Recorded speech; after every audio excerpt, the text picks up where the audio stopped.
Good greetings, Rusty Dog here. Welcome to Microsoft Flight Simulator. Yes, this is it, the 737-800, the big fella. And I've had it up in the air, but I haven't had it back down again. Just a little test. So I thought I'd do a little short flight just to test this thing out before I take on any longer flights and see if I can get it down. Get it up, I just can't get it down, which sounds like a complaint of other things, but it's not. So we are in real time, real weather, and we are currently at Frankfurt airport, and coincidentally we have Frankfurt on the side of the plane there, just underneath the front windows. The passenger windows at the front. Yeah, here, basically. There. Frankfurt. Purely coincidental. We'll be flying with Lufthansa today, and we're going to fly to Verona in Italy, which means we will have to pass over Switzerland, so that should provide some nice views, providing it's not pitch black by the time we do that. It is a bit late in the day, and yeah, I would have preferred a daytime flight. I could have done one, but it is what it is. So here she is then, the 737. It's longer than the 737-700. I'll just refer to them as 700s and 800s. I can't remember by how much. I think maybe by 6 meters or something, I'm not sure. Obviously it can take more passengers. I think 184 if you're only using one class, and if you're using first class and economy, then it's down to 162 or something like that. I believe the plane auto configures itself based on the passengers. I want to have a look at that and see if it does. We'll take a look at that in a while. It'll be very interesting. So this plane brings some new features which have also been added to the 700 and the 600 as well, where possible on the 600. And this is the only plane, because it's so big, it's the only plane that out of the current fleet of the 6, 7 and 8 that will allow the baggaging to go in the front, the baggage handlers to open this door and use it at the same time as the fuel truck being here fueling this wing. On the 700 and the 6, it's a smaller plane, so there's no room for them both to fit. So you can only do one at a time. So I've pre-configured the aircraft with the Wi-Fi aerial and all the mod cons that I want on it. I've got analog instruments on the dashboard, or on the cockpit dash, whatever you call it, which you'll see in just a moment. And this plane is in a state that I created. It's called cold and empty, which means the plane does have fuel on board. It's got about a third of its maximum capacity of fuel. So we're going to have to add some, I think. It has no passengers on board. It has no cargo on board. The normal cold dark state that this plane comes in already has passengers and cargo on board. This plane is empty.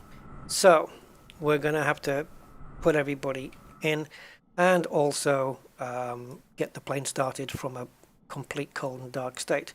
These are the analog instruments I'm using instead of the digital altimeter one here. I prefer to go with this one. These are just our backup instruments, so I've used that. So what's new? Well, a lot of stuff that is way too technical for me. I'm not going to go into it. But before I do go any further, I just want to say hi to Andy K and Roger, who have joined us today.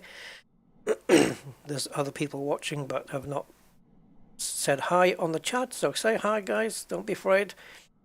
Yeah, so we're going to take a look at that, and also we'll take a look at the system of visors and blinds that we have now, and also the new lights. So what I've got this plane configured, the way I've got it configured is I don't have the eyebrow windows, decided not to have those. I do have the heads-up display. And I've got the analog instruments and the yaw damper, which is hiding up here. I've got the fuel calculated in kilos, and I think that's about it. I'm using the more modern, is this called MCP, this display here? Yeah, I'm not sure. And I'm using the old cut-off switches. There is a, I'll show you the new ones in case you haven't seen them. These cut-off switches have been available on the other planes. This isn't new. This is new though. Window shades. I've got those on. So where's the? Let's see if we can find the cutoff. So if we look at these cutoff switches, these are the old ones, and if we go to the new ones, we see that we have this. It's basically the same thing.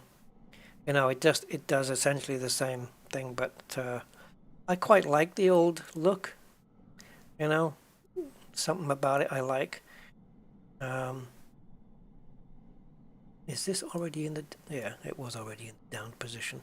Okay, so on this plane we have this light, which obviously does light up. It's a map light. I believe on the real plane it's not movable. I think it's a light that's just there, and it shines in a very specific direction so as not to blind or get in the way of the pilot. But PMDG have made this one movable. I don't know where the switch is to turn this on, unless it's somewhere. I don't know where it is to turn this on. But there is another one down here, which is on all planes now. This is another map light, which we can click on. Here, I think, yep. And then we can move this around. Oh, did I turn it back off again? Possibly.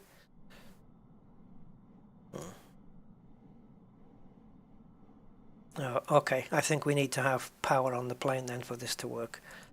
But yeah, you can drag this around, up, down, left, right, and stuff, and that's in keeping with the real plane, obviously.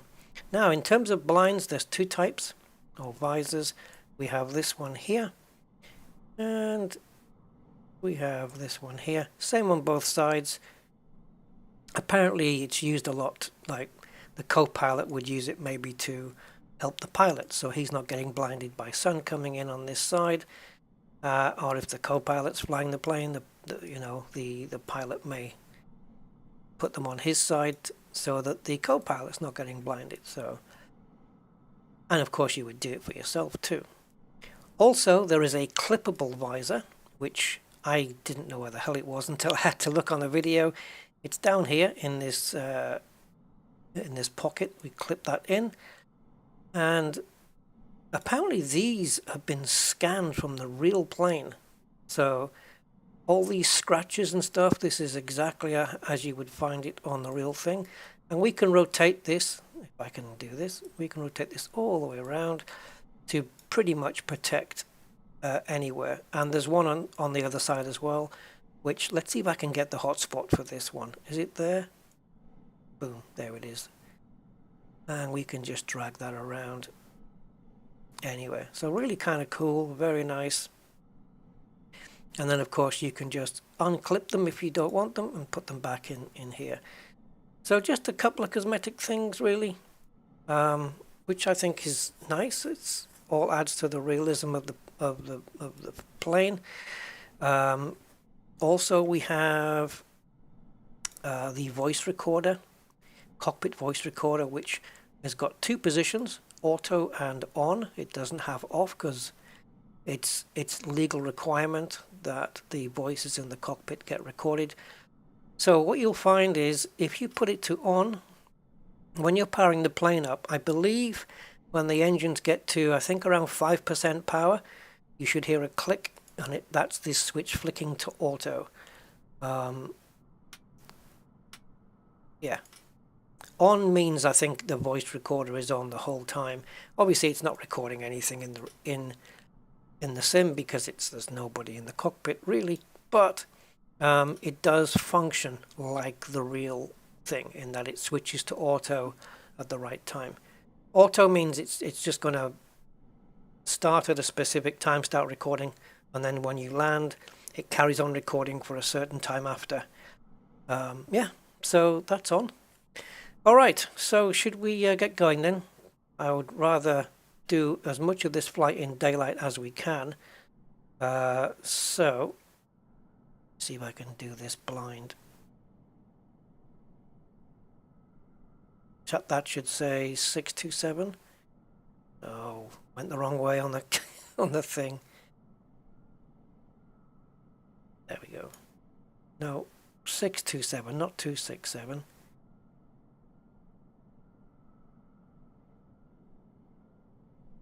There we go. That's just the last 3 digits of our flight number. I'm going to put the yoke away because it's blocking this off. Okay, let's get underway then. So I'm going to have to refer to Navigraph as well. I've got my sim brief plan done. It's ready to be put into the plane. Okay. Now then, which order am I going to do this? Well, we need fuel. We need to get the baggage on board, and we need to get the passengers in. But I think before I do that, I want to just do some preliminary stuff up here. So let's get the battery on, let's get the emergency lights on, and let's get the ground power on. That's taken the emergency lights off. I gather that's normal. And where is, oh, let's get these set up. IRS. There's the dome light. Let's put it on to dim. I'd like to just have a little bit of lighting because it's going to start getting dark. So where's me little panel lights up here? Just going to turn these up, and it looks kind of cool like this as well. And we'll do the same for down here.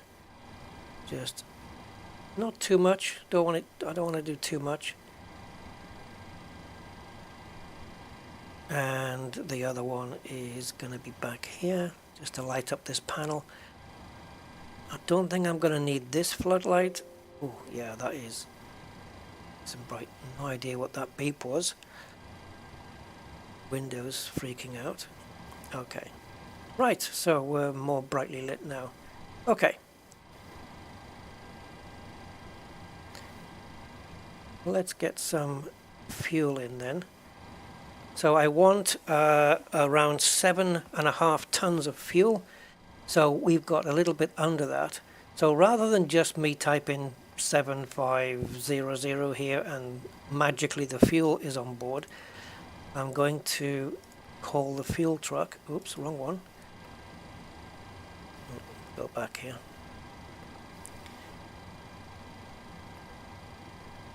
And we want 7.5 tons of fuel, which is our target. And let's request the fuel truck. And at the same time, we'll get the baggage guys in as well. Now then, I happen to know that we're taking 3.7 tons of cargo. So that's 3,700 kilos. So what I'm going to do is I'm going to split that down the middle. So we're going to put 1800 at the front. Okay, and 1900 in the back. That would be right, wouldn't it? I think that would be right. Okay, so we're going to request both loaders.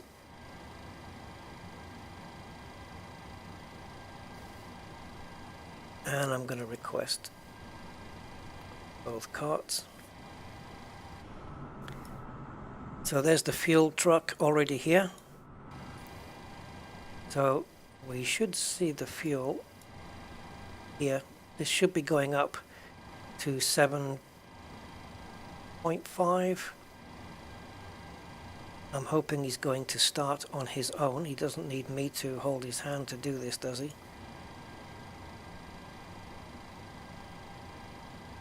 Oh yeah, he does. Okay. Please start fueling. He does need me to hold his hand. So it looks like it's only going in the wings for the moment. Alright, so we'll leave the fuel truck to do his thing, and then once he's done he can go. And we have the baggage going on board, which if we take a look... Oh, hold on. We need for the carts to arrive first. There they are. Go on, squeeze your way round. There you go. You can get round the fuel truck. Driving over the cable. Well done. And there should be another guy coming from somewhere. I suppose he'll magically turn up. There he is. I want to get rid of the fuel guy as soon as possible. I think he's done. Okay, he can go. Okay, so we have the fuel that we want. Let's pretend we've got the waste cleaned out and the water is in and everything ready to go. And then we'll start getting the passengers. So the way I'm going to do this is we're going to set 147 passengers.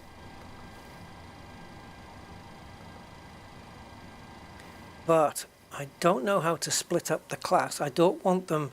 I know how to do it on one of the other menus, but it's kind of a cheaty one. I don't know how to tell it that they're all in the same class. So let's start boarding the passengers. It is a bit early, I think, to do it, but we'll do it anyway. I'd like to get my flight plan filed before I bring them in, but it's fine.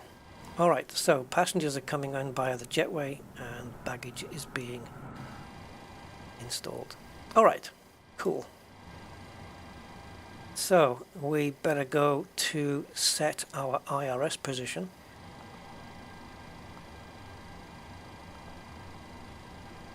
I've still got the old AIRAC. I wonder if the new one's available. Doesn't matter. We'll get through it. Okay, so my position. I am at EDDF, Frankfurt, and I am at gate number. Does it say? If it doesn't, I'll have to consult little nav map and see if it's going to tell me there. Do we have a number here on the ground? No. Anywhere? No. Awesome. Okay. Well, according to little nav map then, we are in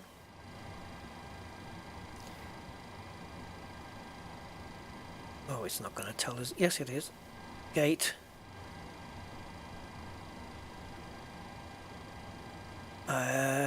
Okay, so it's actually drawn the plane over the top of the gate number.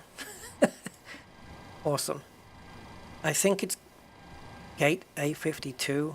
I'm not sure. So, because I'm not sure, what I'm going to do is I'm going to grab the position that we need to feed into these boxes off the next page. This is what the IRS has got, or the GPS. So we'll grab that position. We'll pop it in there because I'm not quite sure of the gate. Okay, so the route then. So the company route is EDDF. Oh, it's already there. I keep forgetting it does it for you. To LIPX. And that should give us an activate if I've done it right. I have. Okay, awesome. Execute. Okay, so now we've got the route in from SimBrief. Flight number is LUF2627.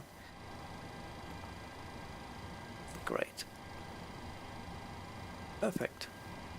We'll take a look at the departures and stuff in a minute. Don't want to bother with this yet because I want to wait until all the passengers are on board, and just the way I like to do it. So let's go to departures and we will be departing on runway, where's my notes, 07C, so EDDF, departing on 07 center, via, now SimBrief, where are you? I know this is kind of the boring part in a way, but it has to be done, and it's part of the it's part of all the procedures. So we're going via Aneki 2D, which is this one. So we'll plug that in. Cool. And landing at LIPX. Just into Navigraph at the moment, guys. And landing at runway 04 ILS. Cool. Okay, just want to grab a few things. I must fix my pen. It's ruined. So what do I need to know? Runway height is 220 feet. And the heading for the runway coming in is 44 degrees. ILS frequency 111.75. This is all for when we come into land. And we're coming in via Gigabyte, I think. Let's have a look. What else do I need to know? Decision altitude. It's 432 feet. Cool. Just need the transition altitudes now.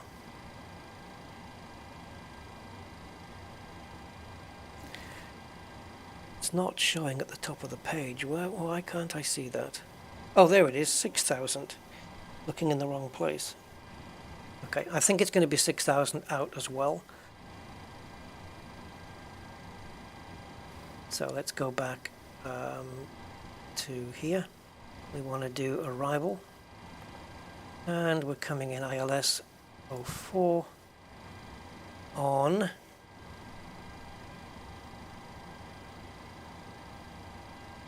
Pier W. Is that there? Pier W. Yep. This fella. Via,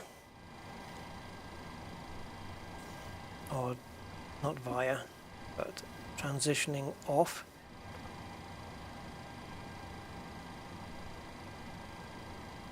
Okay, none of those are in here, so I'm going to skip this. Ablid and Volvo. No, I'm going to skip that. Alright. So if I go to the legs, let's just track this and see if we have a valid flight plan. Bring this out to around 40, I think. Alright, so we'll be taking off here and venturing off that way, kind of south-ish. Just step through here.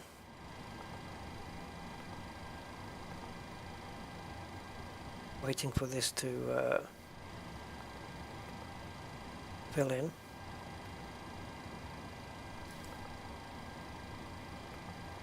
Lots of different waypoints on this one. 7 pages.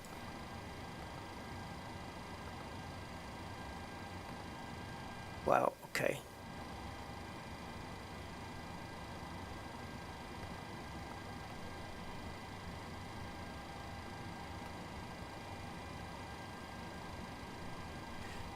Yes, Mob Pevic, this is correct. This is the correct approach. So let's get that. And put it here. So it looks like we're coming in very strange. Coming in this way. Coming in this way, in, and then round and back that way. Okay.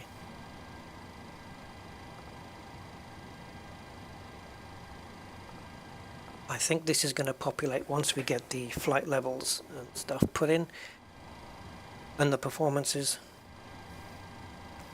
Subatomic Fields. Hello, Subatomic. Welcome to the stream. You've just joined us in the most exciting part where we're setting up the plane. So I'm happy with the flight plan. Let's just make sure that everybody's on board, and then we can start configuring the rest of the plane and putting in the performance. So in terms of payload and whatnot,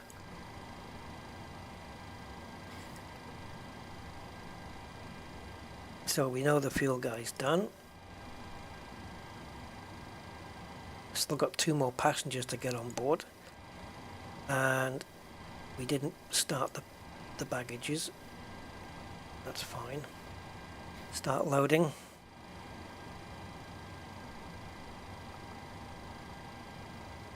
Okay, now we've got the passengers on board. We can release the jetway, which is not here. There should be a button that should release. Let's see if it closes the door. It didn't do it last time. I think I may have to close the door manually. I think it would have done it by now, wouldn't it?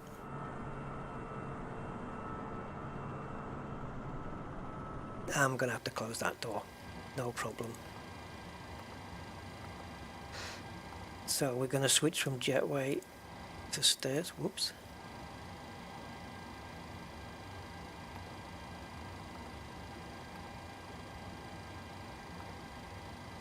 Where's the... oh, okay.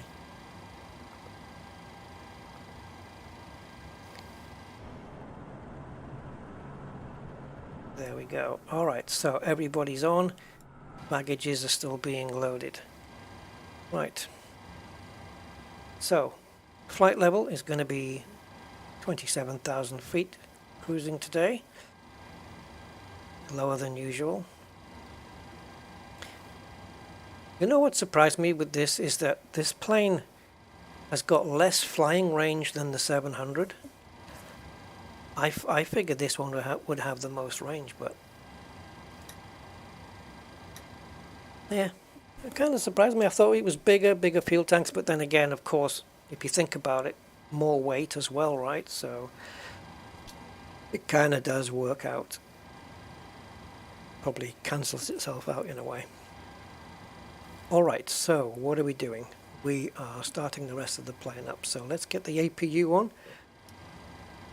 And hold down and wait for our little meter here.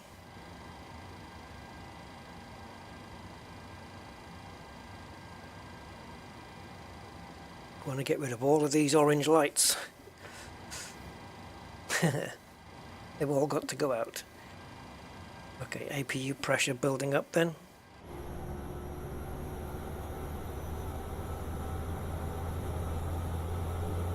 And it's getting dark. It's getting dark, guys.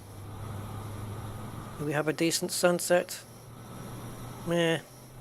Ish. There's some redness.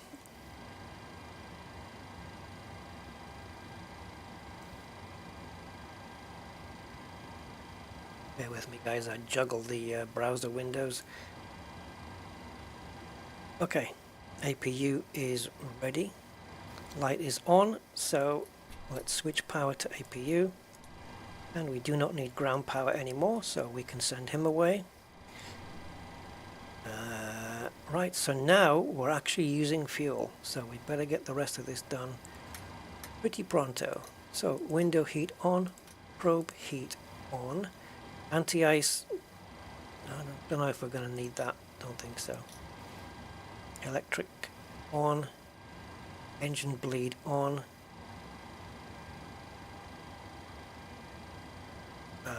If I remember to do that later, I will. The isolation valve. I think we should just set that to auto. Gonna put my taxi lights on. Gonna put the landing lights on too. All right, how are you guys doing with the baggage?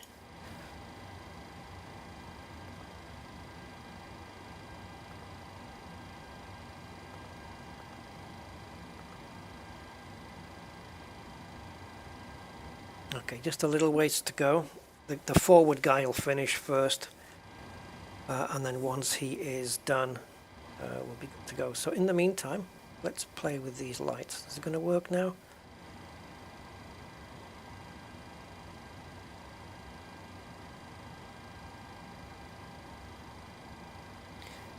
Doesn't want to light up.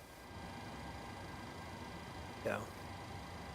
There you go. Look at that. We can even change how much brightness. We can probably blind ourselves. Well, not really. Is it literally moving the light around here? I would imagine it would be. Come on, let's drag.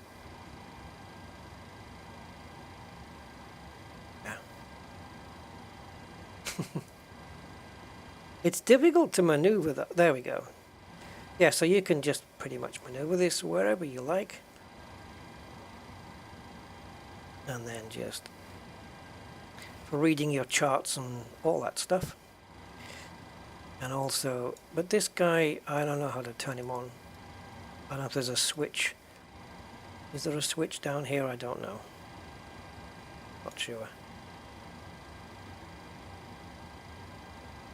Oh, this is it, isn't it? Chart light? Is that not it? No, chart light's not it. And the map light doesn't move. Oh, okay, pull. No, no idea. Alright, doesn't matter. Well, we are done here. Even though that says 1799, they did fill up properly. So we can release the carts first, I think. Because they're in front of the loaders. We don't want them getting in the way. And now release these. And that's it. All the doors will close and we're ready. I just hope this goes okay and that I can actually land this thing, because the only thing I'm concerned about, because it's such a big heavy plane, is controlling the descent, keeping my speeds in check on the descent, because it, like I said, it's heavy. This is not, it's definitely a heavier plane, and just gotta monitor my speed as I'm coming down. Alright, let's get back to the FMC. Cabin lights. Ah! Damn it, I didn't check before. I should have checked it. I want to see, because... In fact, before I do, I want to just check how this has set up the passengers. Because I want them all in economy. So where do I go? Payload. Ah, you see. Right, now look, we've got 11 in first class and 136 in economy, right? That's not the way I wanted it. So, what that means is, if we go inside the plane, let me see if I can just slow this down a little. If we go inside, what we now have is economy here, and now we have this division here for the first class. Okay, so these are the first class people up here, and then you have this division to go back to economy. Cool, fine. Apparently though, if you set where did you get 148 from? Is that the maximum? Okay, probably. Yeah, 14. Yeah, it is. So if I do,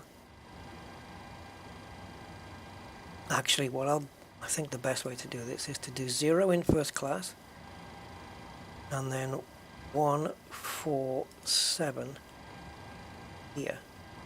But this should now change to a bigger number. So there must be somewhere else where you can change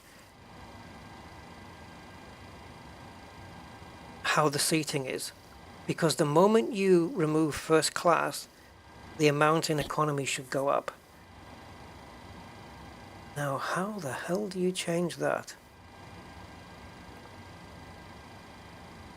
Would it be in aircraft?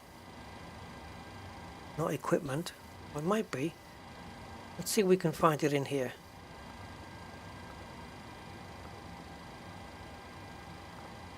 No, not there.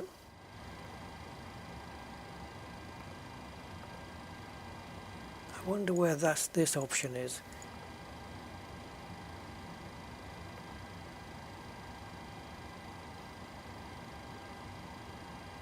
Like a economy package. Cabin layout, here we go. Single class. Okay, cool.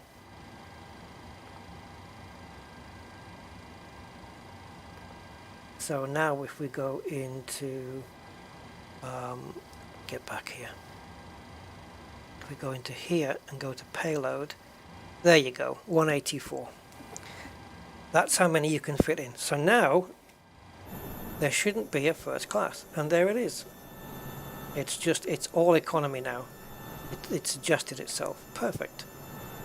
Nice. I just wanted to make sure that it was going to do that. And it does.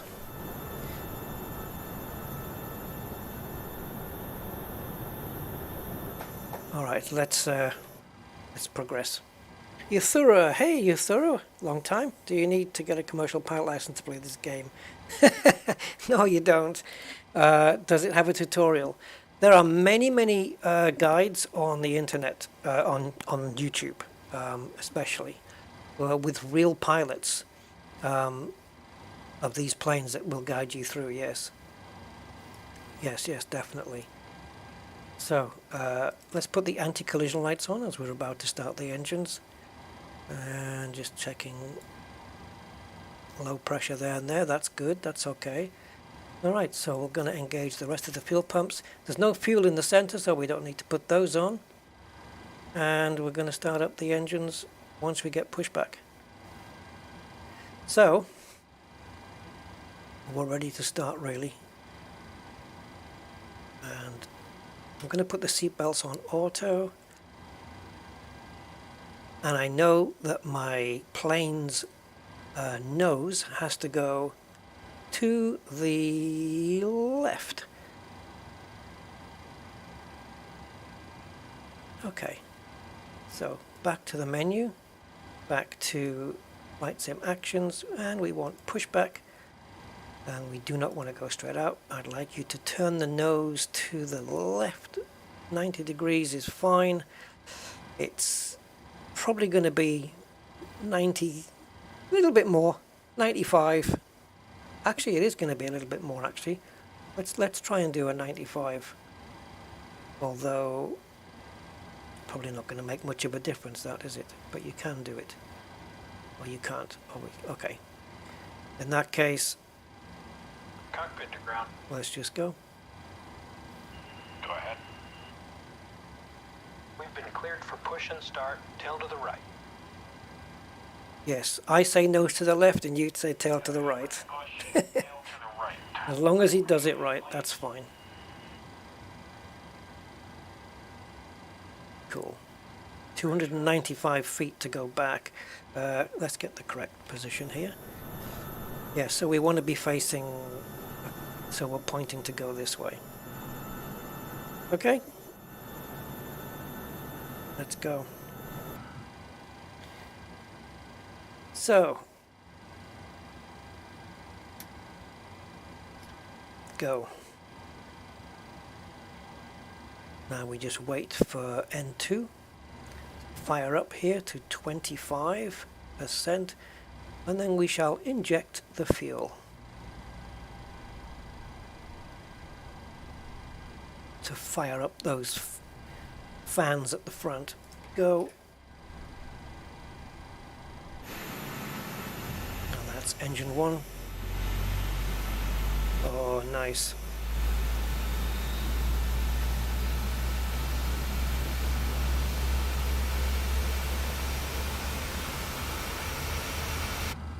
Okay.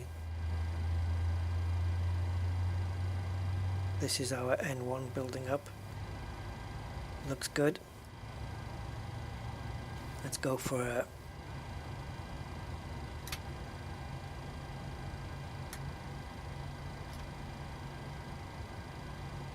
Engine 1 start.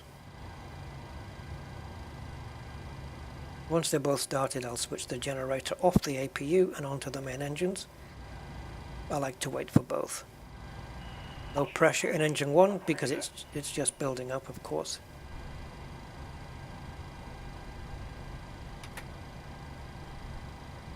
Okay, let's put the handbrake on, or the parking brake. I keep referring it to as to a handbrake, but yeah. I love the little light glow there. Bit of radiosity going on. Very cool. Alright, steering pin is disconnected. Watch for the slip and release from guidance on your left. Have a good flight. Thank you very much. Night flight. Oh, buddy. Not my favorite. But as long as we have our instruments.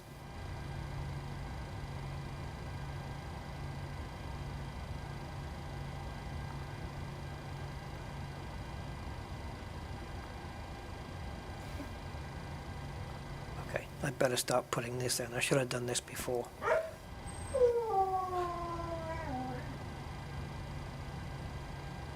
Hey, who's that? Renato? Is that? Renato. Renato Nag, thank you for subscribing, Renato. Much appreciated. Welcome to the Rusty Dog Club. Cost index is 44. I should have done this before, guys. Let's take a look at the meta for here.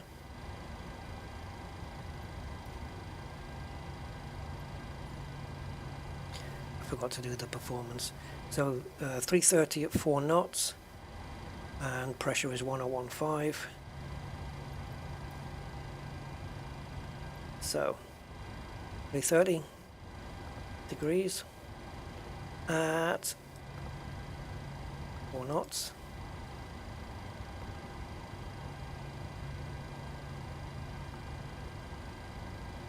Really? You're not letting me fill it in. Why?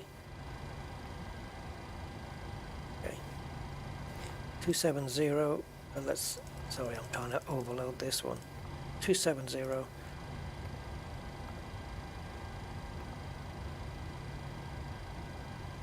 .330 at 04 knots. You. Transition altitude is 6,000. I really aren't ready for this, am I? And execute that. Now the takeoff figures, we're going to be running flaps 5. I should have done this before the pushback. And the center gravity 19.2, which means the trim has to be 5.58. Let's set that trim. Our VR speeds seem to be quite low, 130, 739. Fully loaded, this thing's taking off with like a late 140, even 150 for V2, probably beyond 150. 558, is that right? Yep. So the Q is 1015. We'll just do that in a minute. So let's put V1 in. 2. VR there. Good, good. And now this should all be filled in. Thank you. Okay. Next up, auto throttle armed, flight directors armed. I've forgotten so many things. Anti-skid brakes to RTO. Reset the fuel flow. And the barometer should be 1015, which is down here, set to 1013 right now, so let's get that where it's supposed to be. And the minimums, I'll put those in now or later. Put them in now. 432 is the minimums. have to go upwards, I think. I don't think you can go down. Hey, Razor! Yeah, the beta's good. Oh, you've tried the new Junkers. How is it? Is that the one that's the first metal plane, fully metal plane ever to go up?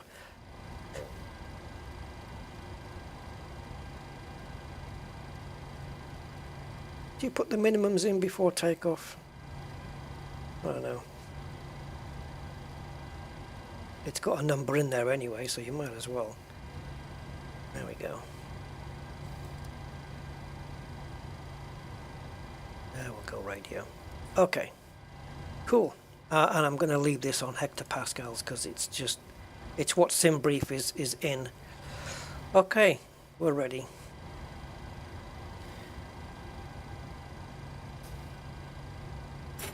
Handbrake off. TCAS on.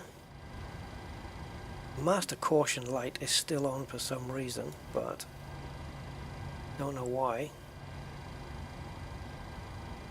Just check that. Oh, okay.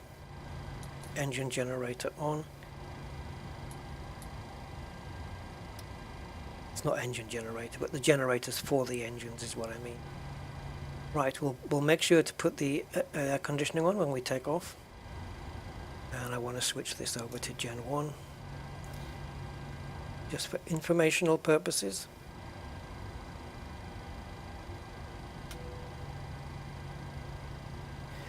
All right.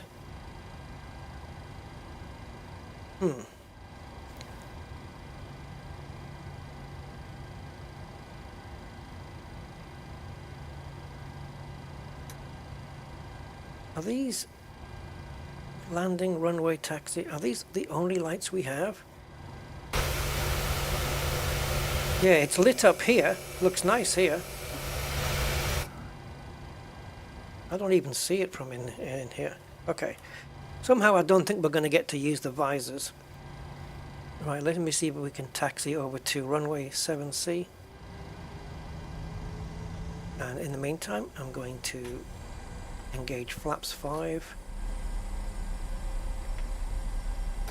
Now, the last time I tried this 800, just for a quick takeoff test, the taxiing on the runway was really nice, really smooth, very PMDG.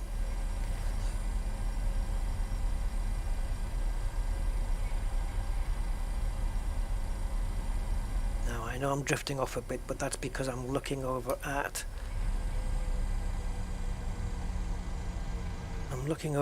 a little nav map here to make sure that I'm going the right way. Get back on track.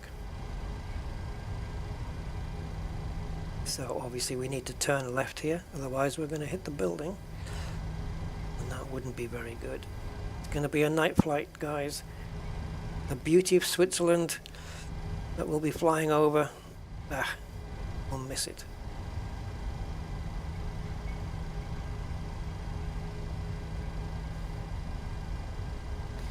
But if I manage to land this thing at night, I can land it any time. That's my logic. So I think what I'm going to do, there's a couple of ways I could go here on the taxiway, but what I think I'm going to do is take the next right, where those green lights are. Just follow these lights round, I think. This is one big ass airport.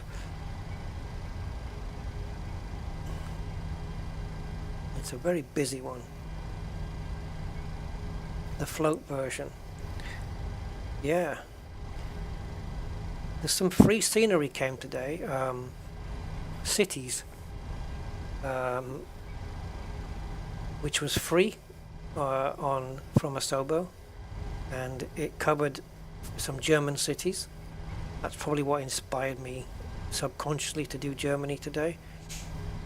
I think Frankfurt and I'm not sure, Dusseldorf and those places, I think. I can't remember what cities were exactly included. But yeah, I think it's called the Cities One Pack, and it's free on the marketplace. and I believe it is, I don't know, it seemed to be around 6 or 7 maybe German major cities that were modeled in photogrammetry, I think. So that's nice.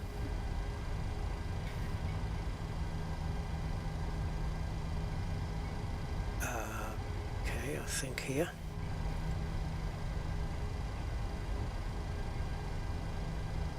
And look at those lights going up into the background here, this lot. How far does this airport stretch?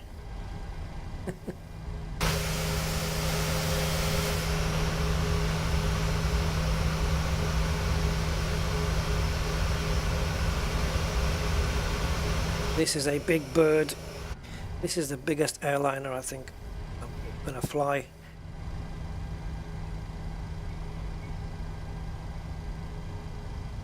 Although I mean, I'm not counting the 787 because not the I'm not counting the 787 because it's not a study level aircraft. In terms of the study level aircraft that are in the game, this is the biggest one of all. Nice crane up there, look.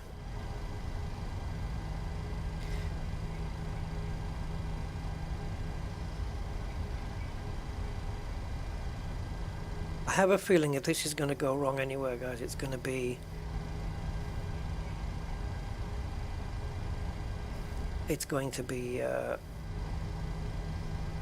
on the descent. But I keep saying that, and I still manage to land it somehow. It always gets a bit flaky. Fuel down to 7.3 now. Yikes. That's more than I accounted for taxiing. But I don't think there's enough fuel in here supposedly to fly to the alternate airport, which I'm hoping I'm not going to need to do. I've never done it before. So if fuel's a concern, I will just magically add some in midair if it comes to that. Because we're only flying at 27,000 feet today, so it's not like, you know, obviously the higher you go, the more fuel efficient you are. So 27,000, but it's not that long of a flight, I don't think. We'll see. So there's a couple of turn-offs here. I think we'll do the second one. Or should we? I think it all comes to the same thing. It's all the same piece of tarmac. Yeah, we'll take the second one. I can see the lights for it. So not this one here, veering off to the left, but this next one. Just to give us the most amount of runway.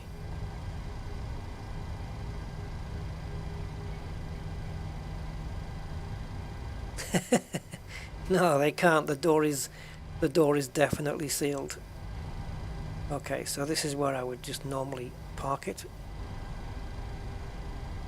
doing final checks, but I think we're all good here.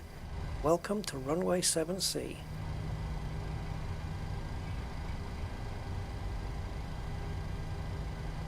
Okay, this is it.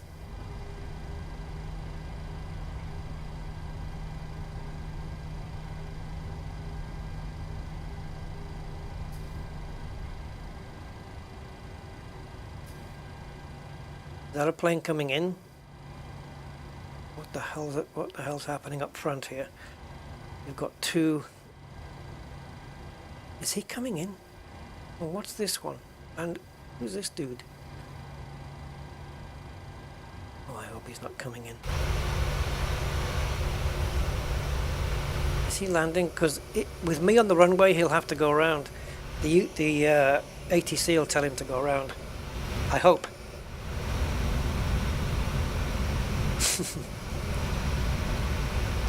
Well, it looks like he's landing. Should we wait? Burning more fuel? Do you know what, guys? I'm a bit concerned about the fuel, to be honest.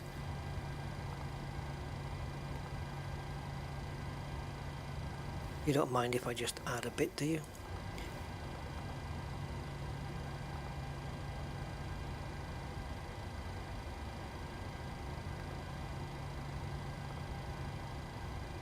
Yep.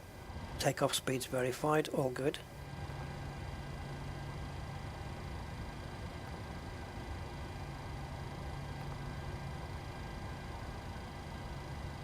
Okay, he seems to have disappeared. Let's go then. Okay, so just make sure my parking brake is off. It is. And 40% engine power, release. And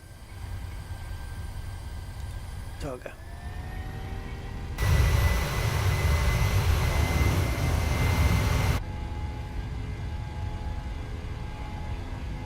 Knots. Checked.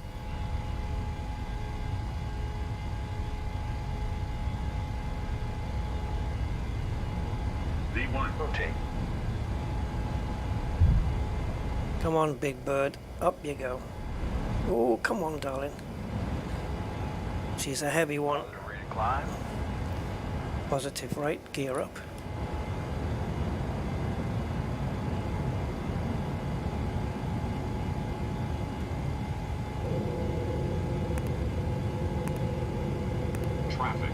Traffic. Yeah, I kind of got that one.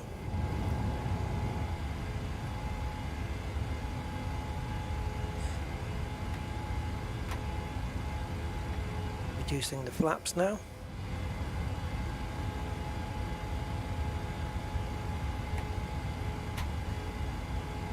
Come on, VNav, take over. Thank you.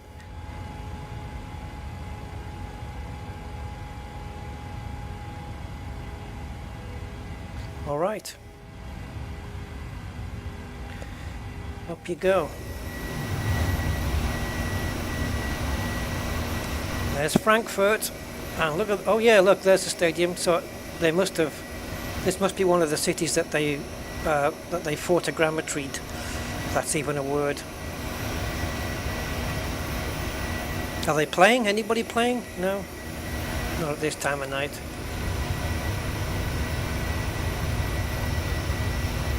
There's another plane there. Oh, sweet graphics, man. Okay, we're going to be making a turn very soon.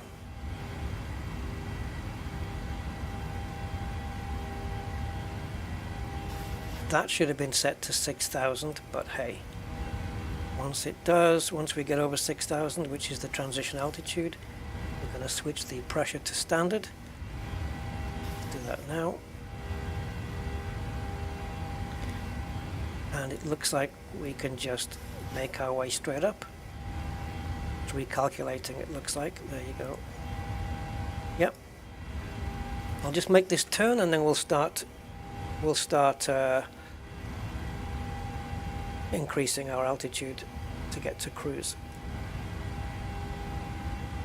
It does look good at night. I mean, I prefer flying during the day, personally, but there's no faulting this sim at night time, especially flying over the big cities. Look at this. Look at that. There's all. Oh man, flying over the airport.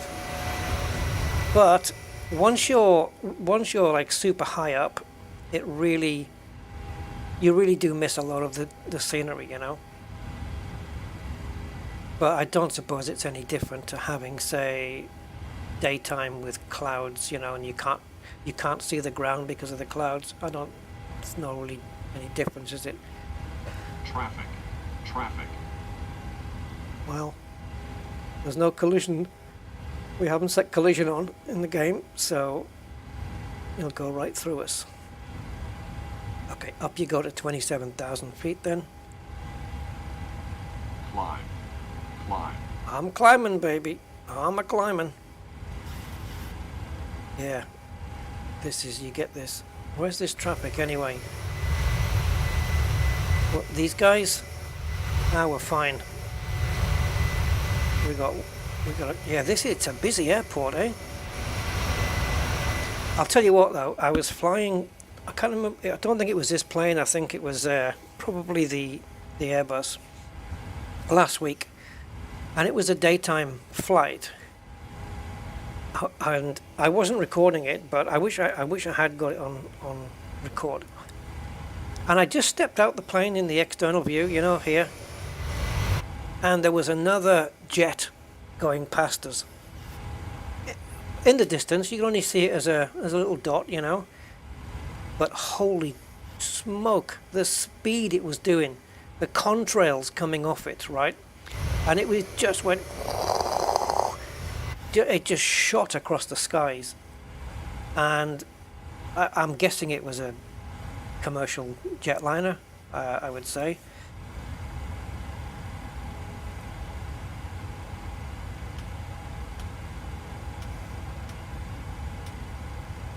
Okay, seatbelts will be called off already because it's on auto here.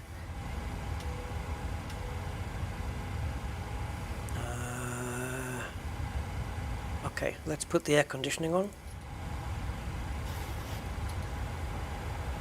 You can see now that the temperature should go down, I would hope. That's not temperature, sorry, the pressure. Temperature.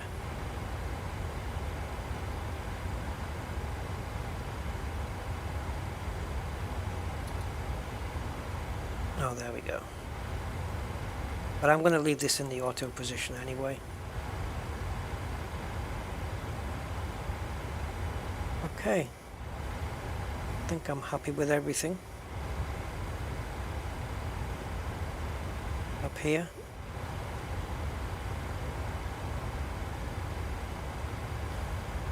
And we're currently 15,000 feet for 27,000. And this is our wind and knots flashing on and off the screen now, because that's what it wants to do. VNAV speed, LNAV is on, and N1. All looking good, I would say. And there's another aircraft tailing us, guys. We're being escorted.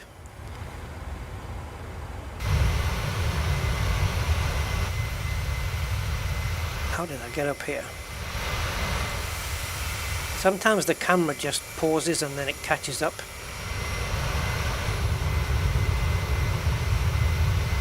We've got the split wing on this one with this livery. It's not the blended wing.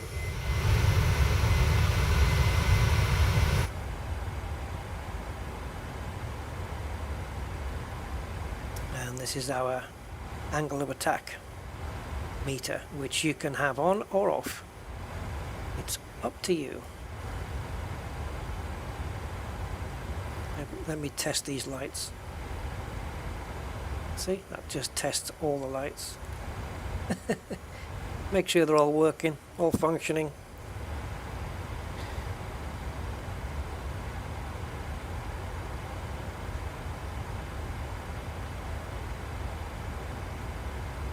Cool, isn't it, that?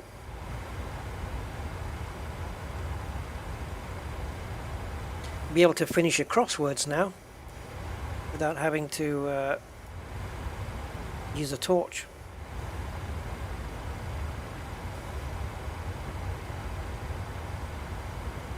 So, so taking off is a little bit different because the plane is heavier. And I think sometimes when you pull up, it can get to a certain point and then kind of feel like it's stuck, like stalling in that pitch position.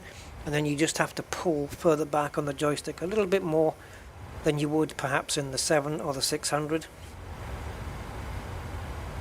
It's just the extra weight. You just need a little bit more effort to get this nose up. So hopefully, if we don't get any tailwinds or crosswinds coming down in Verona in Italy, then we should have a nice steady descent, I hope.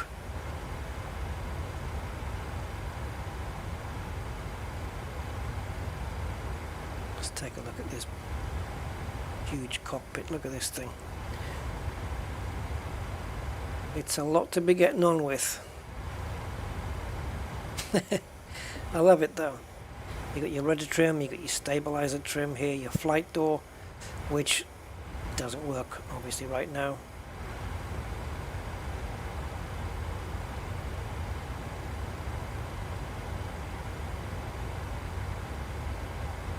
Yeah. I don't know what all this is. HGS, is this the this, right? Right, there's a, you can bring this down from here, but I think you can also do it here as well. Somewhere here there is a hot spot for it. Yeah.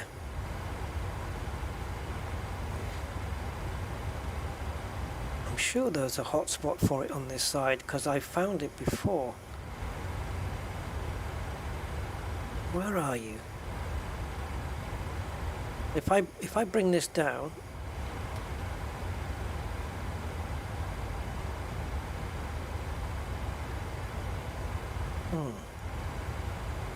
here, there she is.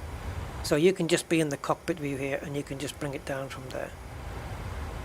If you move, obviously the display just it goes where you go.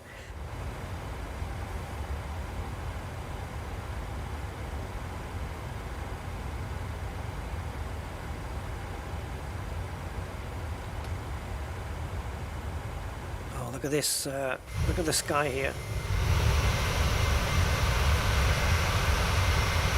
Oops. Gonna get some screenshots here. So where are we passing over right now? Waghausel. I don't know, I've never heard of it. We're approaching a city called Karlsruhe. I probably got that, murdered that that pronunciation. But yes, in order to reach Italy, of course, we're going to need to... Uh-oh. Freeze frame? No? Okay, we're moving. We're going to have to go through Switzerland over the Alps, which I don't think we're going to get too much of a good shot of. Although it's not cloudy, but it doesn't mean we're going to get... I will see. It's not going to be lit up like here. Okay, that beep tells us that we're approaching the cruising altitude, or the altitude that we've set. And we are nearly there indeed. Top of climb is going to be when we reach here. And that is in calling. So by the time we, so Pabla, waypoint, flight level 270, we're definitely going to be there. So for the landing then, the ILS frequency of the runway we're going in at is 111.75, so let's get that in. So 111.75. And as we're on the approach, we'll switch that over to the active frequency and hopefully pick up the localizer and then eventually the glide slope. Yeah, man.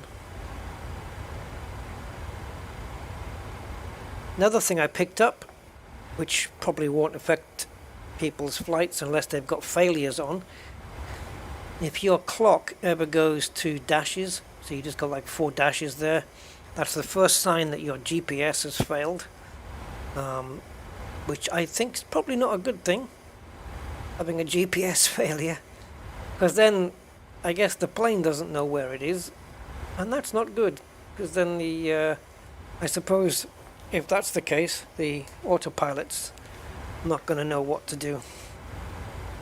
Let's put the landing gear in down into the off position. We can do that.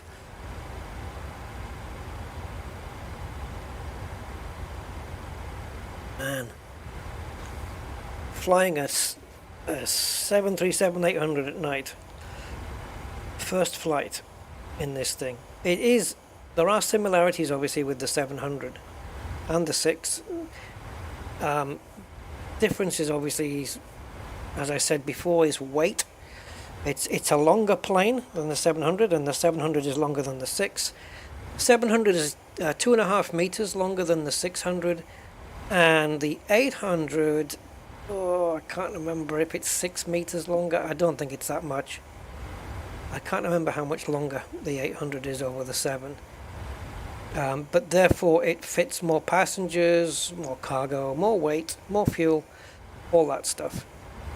But it has less range, less overall range.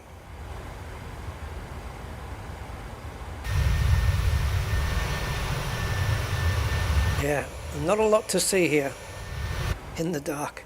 We're better off in here or in the cabin.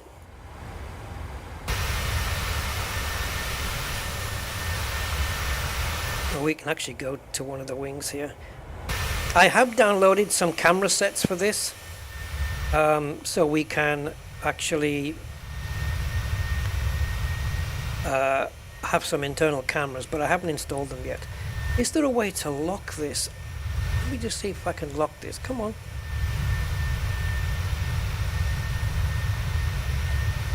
If we go to drone lock mode, does that work? I'm trying to lock it to the plane. Oh, okay. Now the plane's gone. Yeah, we're going to need to reset that now. The plane's miles away. There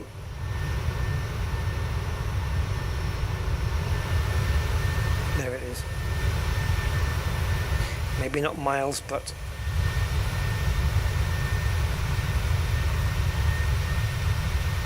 Lovely cabin interior.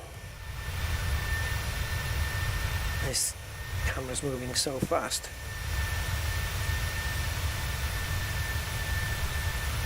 Now I'm getting seasick. Okay, we're about to make a turn here. So when is our descent beginning? Okay, Resia. So after Resia we want to be coming down and down and down to the next constraint, which is 3000.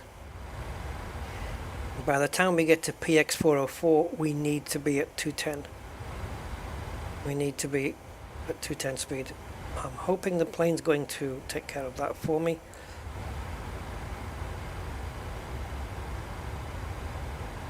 So there's Resia already on the screen. So it should mark top of descent then when we get to Resia. Let's see which it's here.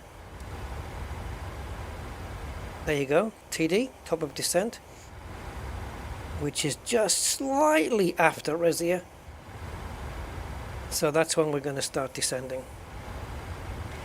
But now we're at, this is 160 miles now, 160 nautical mile range that is. So that's a fair way to go yet, a little bit. Whole flight's around 300 nautical miles, give or take.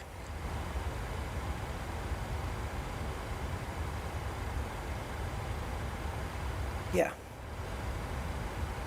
And I used a program called Airport Finder in order to find a destination for me, because you can tell it, it's a little bit awkward, but you can tell it like your speed. I put speed 250. We're clearly going faster than that. We're into the 300s here, because these engines have got a lot more torque, a lot more power than the 700s as well, more thrust. And I told it that I wanted to fly minimum 60 minutes, maximum 90 minutes, and then I just keep clicking random, and it finds me destinations within those parameters. And one of them came up, and I wanted to go there, but it turned out to be a naval base, not a naval base. Yeah, it turned out to be a military base airport, so I decided nope. And then the next one that popped up was this one, Verona. So I thought, yeah, that's a good one, Verona. Nice place. Haven't been, but wouldn't mind going. So Verona it is. And it's not a third-party airport, Verona. I don't think Frankfurt was either. I've never bought Frankfurt, so yeah, these are just stock airports.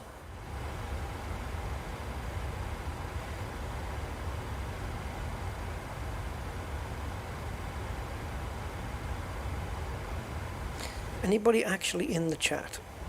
Just curious.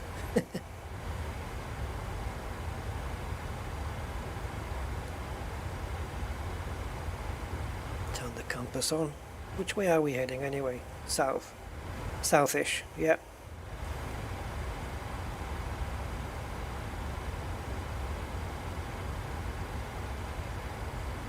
Yeah, it's super dark now.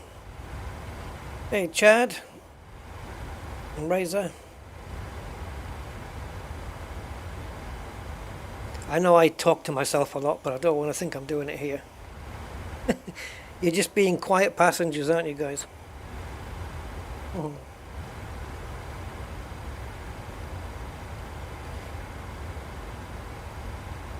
Okay, so if I can pass on some information that one of the PMDG guys talks about, you'll notice compared to the Phoenix, with the Phoenix you can go here, you can open the door and you can walk into the cabin. Now you can't do that on the PMDG planes, and initially that might sound like a bit of a down, a bit of a bad thing, but it turns out it's not a bad thing after all, because it's fair to say that the Phoenix A320 cabin is more detailed. It's better than PMDG's planes. PMDG will admit that themselves, and they have done. They know the Phoenix one is better and more detailed, but that comes at a price, and that is frame rates. And so what PMDG do, which certainly does help frame rates, because when I'm not streaming this at a third-party airport without frame caps, I'm hitting 50 frames per second sitting in this plane, looking out the window. That's pretty cool. And they've improved performance with this latest update. We had an update today which I think has improved FPS even further. And so by having a locked door that you can't get through, the only way to get to the cabin is via the drone camera. And the drone camera, I believe, allows, this is a different thing that's being rendered now. It's not being rendered along with the flight deck. So you're rendering the cabin here. Whereas on the Phoenix, I think you're probably going to be keeping the rendering of the flight deck and the cabin at the same time, and that's going to lead to lower frame rates. So by locking the door here so that you can't get through, they're literally saving frame rates just doing it that way, and I'm cool with that. I just wish there was a way to lock the drone camera in the cabin so it wasn't bobbing up and down. See all the main roads here. We have to keep an eye here. We're going through Tra onto Argax.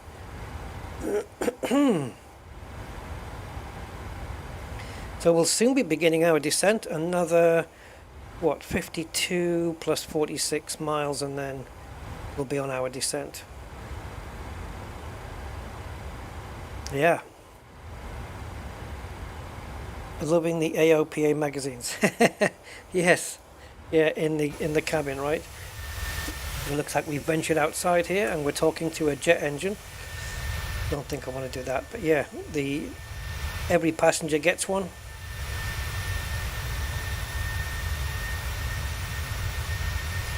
If the camera was able to sit bloody still, we'd be able to look at the textures on the seats. The textures are pretty good.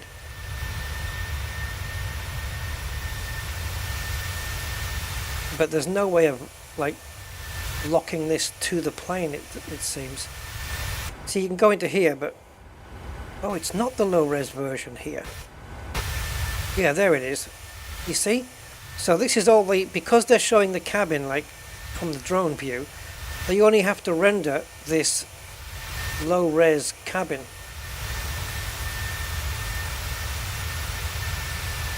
Which takes up no frame rates. It's when you get back into here, you've got the high res, but now it's probably not rendering the cabin anymore. See the difference? Let's let's reset this camera. Yeah, reset.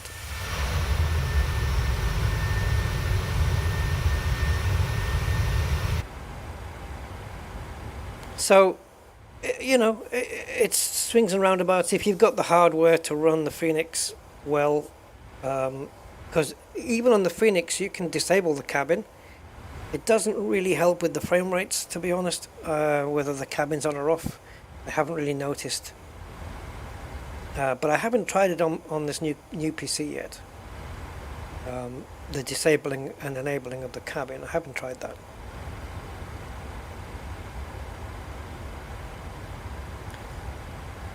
Right, so we've got about 81 miles, and then we begin our descent. And I'm going to start bringing it down to, well, we can go in stages if we want. We'll see. These are weird numbers, but they're dynamically changing, you see. Where the one that has the constraint won't be. That will be on 3000 or above. So what we can do is we can switch to 3000 and then see on here where we'll be when we hit that 3000 altitude, and see if it's anywhere near Ermob, if it's too early or whatever, and then we can maybe adjust the rate of descent ourselves, or adjust the altitude we want to come down to. You know, there's a couple of ways of doing it.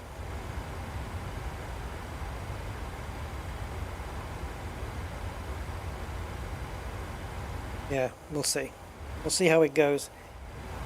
Did you ever video your new PC build? Right, Mark. I did start to do it. Yes, I started it.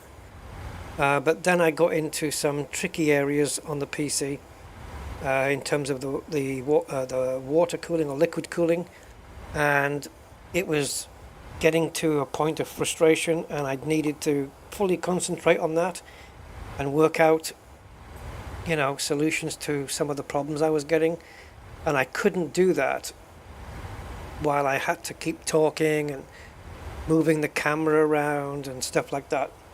So I decided just to stop recording and just get on with the build. You know, yeah. The build didn't go completely smoothly. It all worked out in the end, but it wasn't smooth, and so I couldn't get distracted with recording. So I had to you know, cancel it and not do it. Yeah, just the way it goes sometimes, I guess.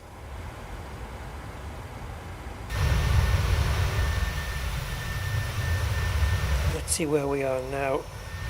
We are...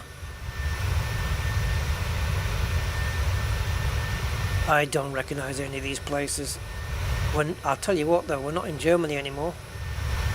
We're definitely in Switzerland. Schannis Airport.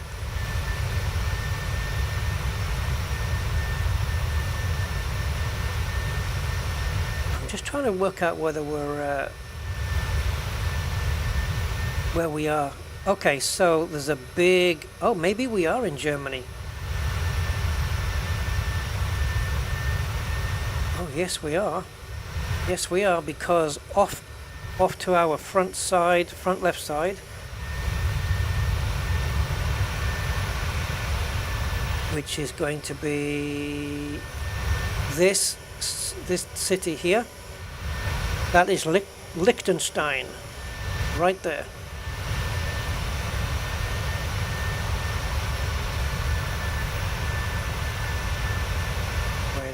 Wait a minute. Is it?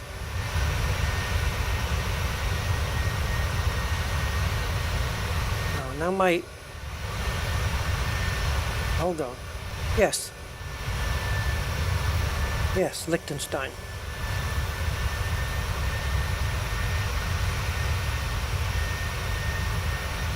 This is Liechtenstein. Vaduz. Yeah, Vaduz. Liechtenstein. Right there.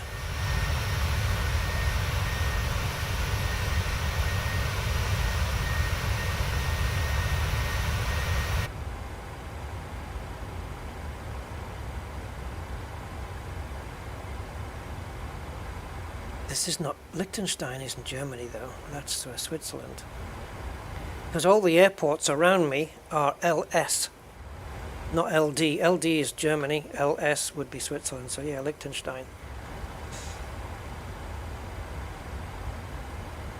Yeah, I wish I could have videoed the whole build, to be honest, but I was getting so frustrated with it.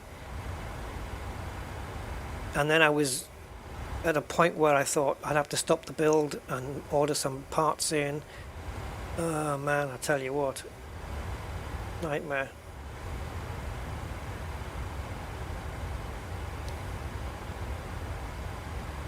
Okay, everything's looking good. Fuel 5.3. I probably didn't need to add that fuel before, but yeah. Okay, so we are now 39 nautical miles away from Rezia, in which case we need to start our descent. So let me just pop this up, zoom out a little bit.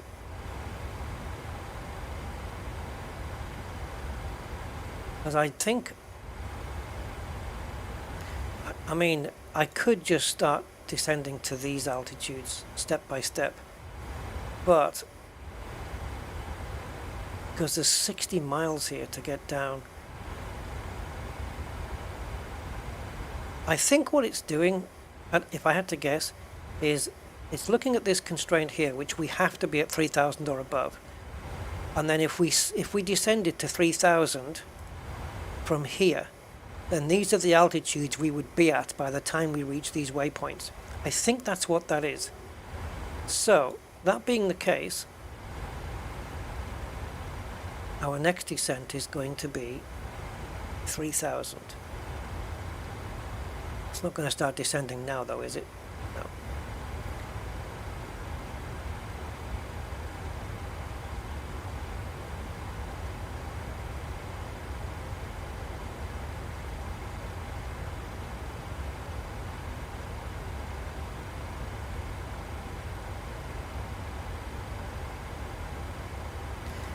Now, what I don't know is when we get to top of descent, will the plane start to descend automatically? If it doesn't, then I'm going to miss my my points here, and that's not going to be good. Obviously, I could just hit altitude intervention, or I could hit level change. There's also in here descent. If you go to descent, there's a descend now. You can just click that. Now, as far as the wind forecasts, I can't get these to work. Let's request the winds and see if we can get them. I don't know, they just don't seem to work.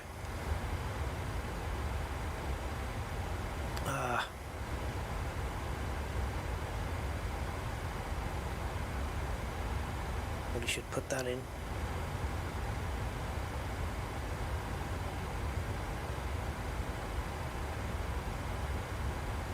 Okay, so then you do load, and it's not going to do it, right?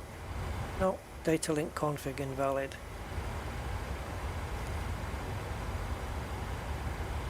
Yeah, so if we hit descend now, I guess it'll do it, and it's got at 10,000 feet. It holds at 240, I guess. Not really sure about that.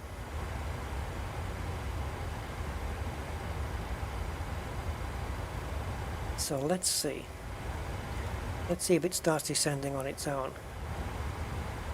If it doesn't, well, yeah. And you see the speeds coming down as well. So if the plane can't slow it, it depends on the way. It looks like we've got a headwind slightly to our right. It's only 6 knots, but it's better than having a tailwind, so I think we're okay.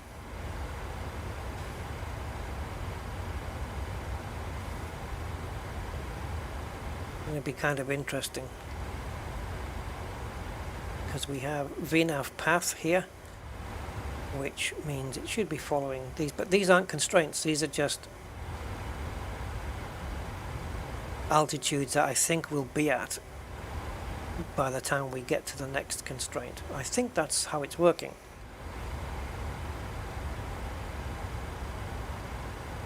Yeah, the water cooling was the complicated bit because normally you would attach it to the top of the tower, but I was like half a centimeter the tower was half a centimeter too short, and it was clashing with the motherboard. So I couldn't fit it on the front, on the top. So I had to take the cooling fans off the front of the tower and fit it to the front, which also meant taking the fans off the radiator and swapping those around to the other side, make sure the flow was going the right way, then screwing all that in. Yeah. Okay, we are now just making this turn here.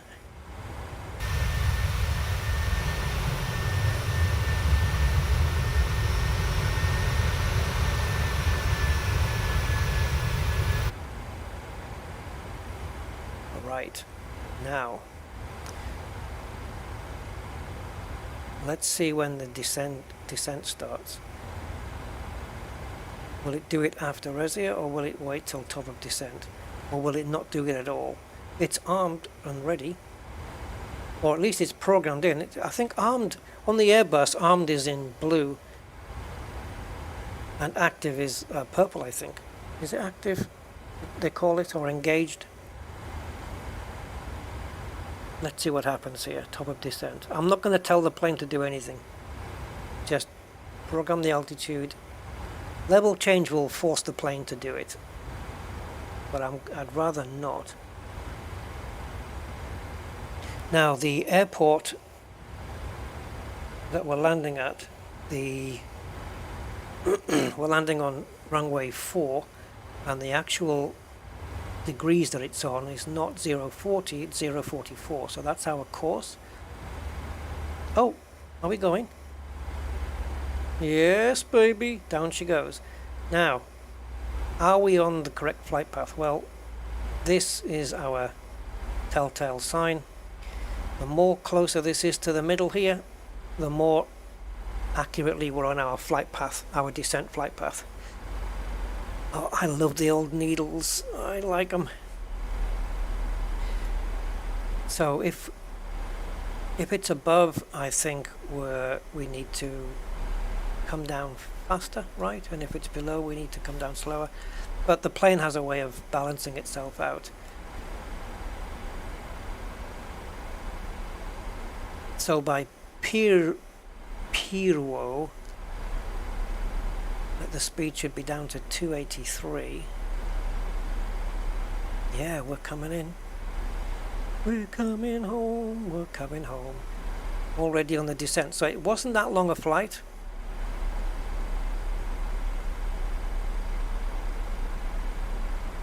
Oh boy.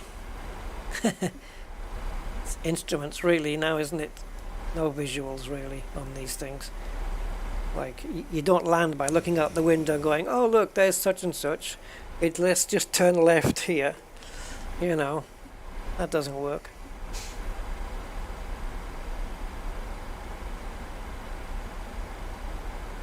Okay. So we're descending now 2,500 feet per minute. Flight path has now changed. It's a little bit under now, but that's okay. Just be nice. I can't remember which way is which. I think if the diamond is below the line, then we're coming down. I'm not going to say too quickly, but we're coming down more than we need to. And if it's above, we're not coming down enough. But the plane is balancing itself out here. As long as that stays near the middle, I'm a happy guy. Yeah.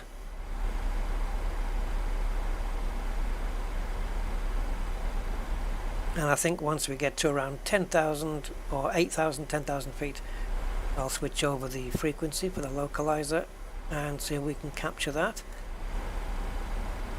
Oh, isn't it fun?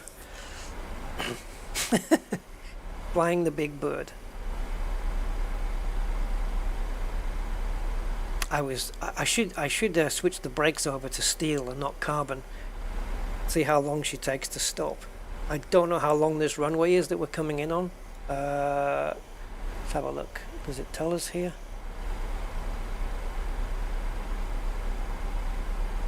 Runway length.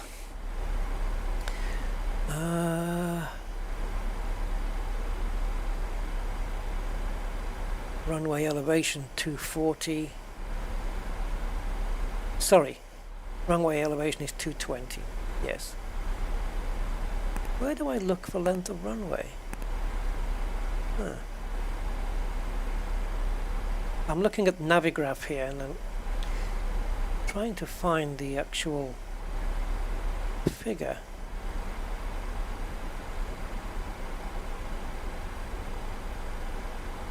I don't know.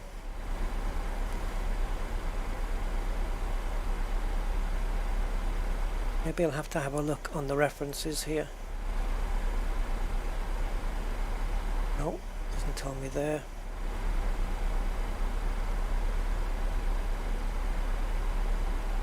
Yeah, I don't know where about on the chart it tells you runway length. There's probably some text that says runway length somewhere. Got the transition level, transition altitude, runway elevation.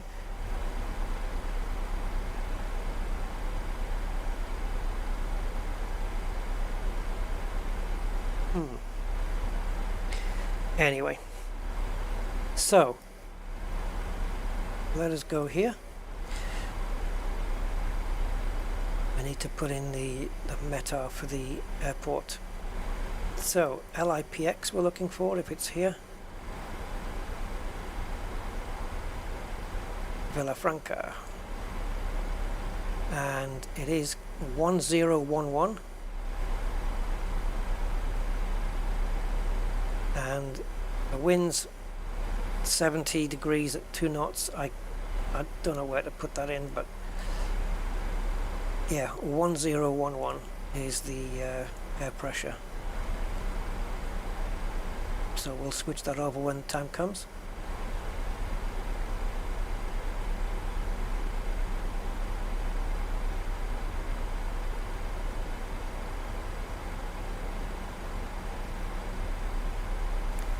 So this 3000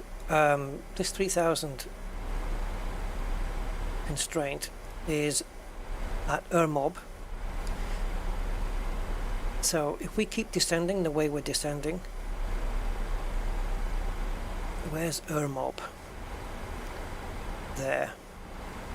So we're going to be literally flying that way, and then we're going to be going past the runway, then alongside it, and then we're going to circle round. And we need to be at 3000 for here. And then we'll just bring her in. The plane's still doing 300. But it's going to need to be slowing itself down at some point. See, if it says here flight level 11,009, are we going to lose 2,000 feet in the next 6 miles?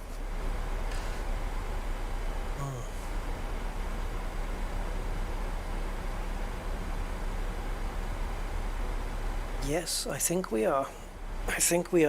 Hey Johan, watching you on holiday in Switzerland. Well, we're just flown over Switzerland right now.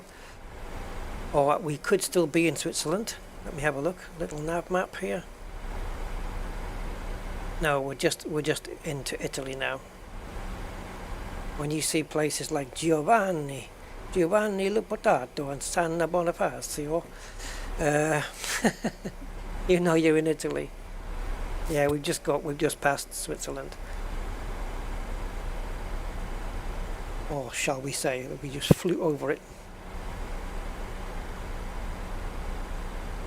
So flight path is looking good here.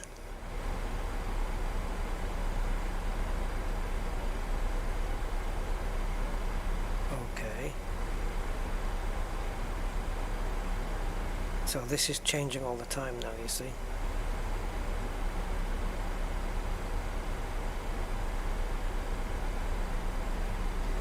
Now, is this plane actually calculating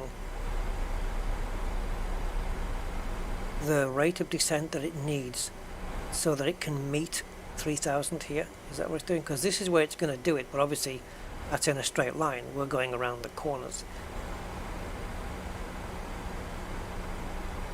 Okay, there we go. So now the speed here is coming down, but this is where the VNav is wanting to be, and this is where we're actually at. So we need to bring that into line. I think it is. Come on.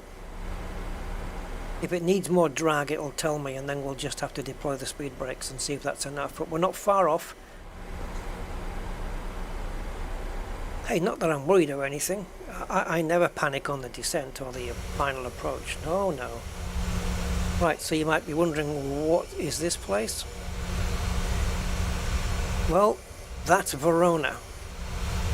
My Verona. Yep, that's the city that has the airport that we're coming down to. And not only that, but the runway is here and we are here. But we are zoomed out quite a little ways. So can we see the airport from here? Maybe not with this resolution. It might be this, I don't know. But there's the runway, there's us. This is our go around, I think. I think so. Something like that. Or this is like if we have to abort the landing.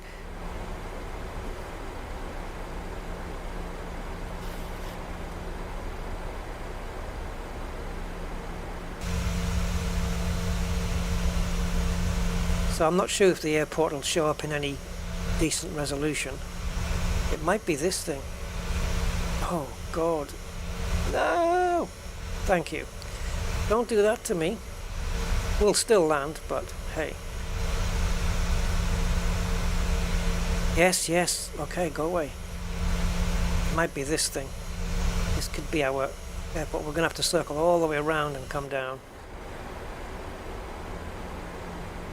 Oh, Tim. Hi. Sorry, Tim. Didn't see you there, mate. Welcome. Enjoy me crashing this thing. I hope not, anyway. Okay, we're at 8,000 now, so we need to switch. We don't need to switch air pressures, but I'm going to switch the frequencies here. And we'll soon be getting the landing gear down, and I think before we make this final turn, I'm going to put the landing gear down. And when we're around 4 miles, or 8 miles, I think, I'm going to go flaps 1. 4 miles, I'm going to go flaps 2 or 5. I'll see. But the plane is slowing down. Okay, it's almost. These two are nearly there with each other, almost. Flight path is good, and we're coming across the runway on our right.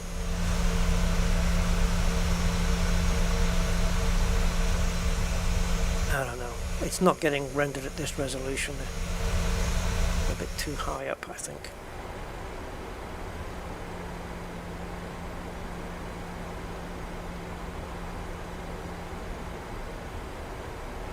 So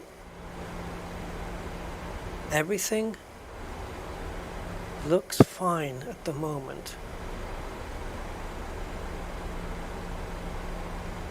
It's not asking for drag or anything. We've got a headwind, which is good. Definitely prefer that to a tailwind. Speed now is down to 246. Ugh. Now my question is, how far away would you need to be before you start bringing out the landing gear? I mean, there's certain, it tells you on the tape here, about, on the speed tape, about the flaps. It says up here, and then you get like a 1 and a 2. But we're going to be landing with flaps. Now then, where's this damn thing?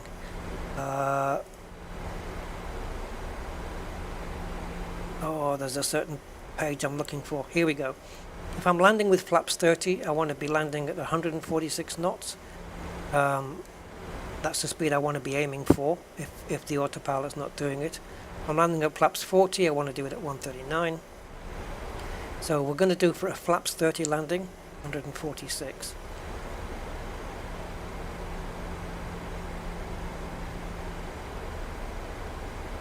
Oh. So from here, where we're doing 180 to the runway, we've got 8 miles to bring it down to around 146. We're around, just landed around 146 knots.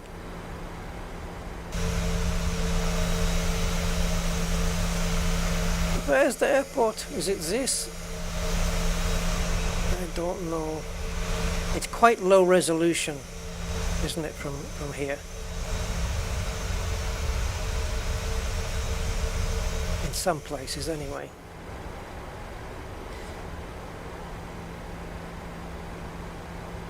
Now then. Of course, as well, bringing out the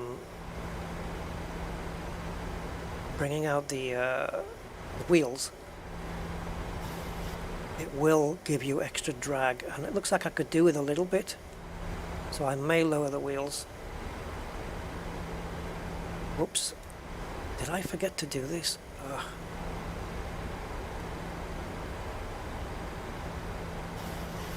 Come on.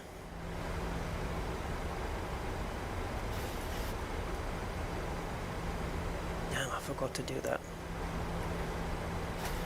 Okay, I'm going flaps 1 now.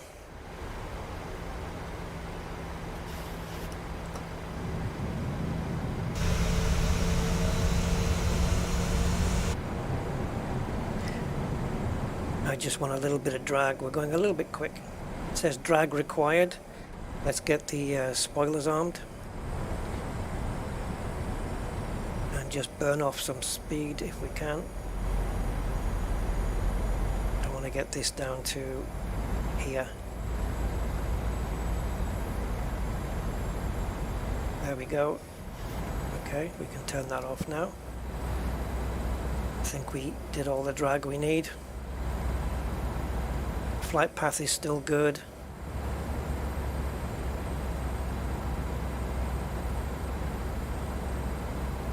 So what about speeds then? Pevik 180, we're doing 190 right now, and we are, let's say 5.5 miles from Pevik, and then it's another 8.6 to hit the runway. Touch the runway, not hit it. Yeah, we're gonna just touch it. And there it is, guys. There's the runway.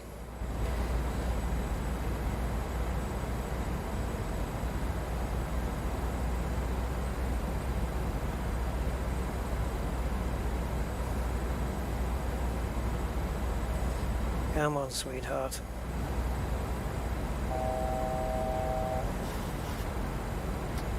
Flaps 2 and flaps 5.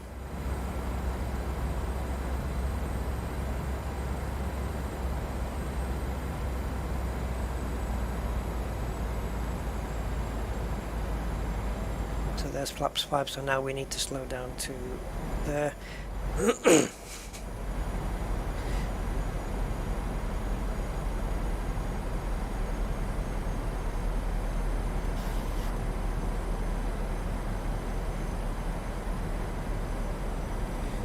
No, it says approach VREF not selected.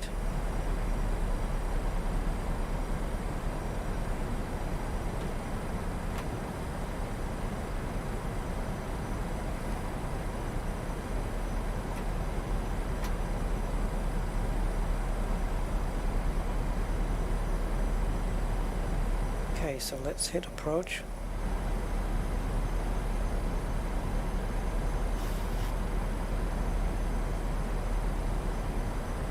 Single channel. That's okay, because I plan to take over. See if I can land this thing myself.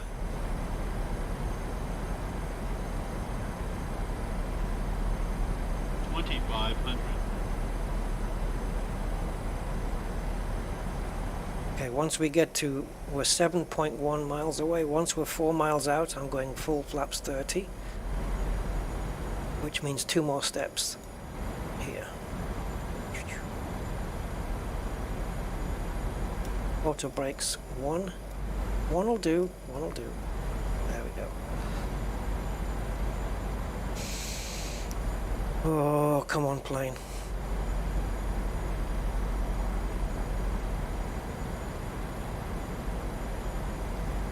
Six miles out.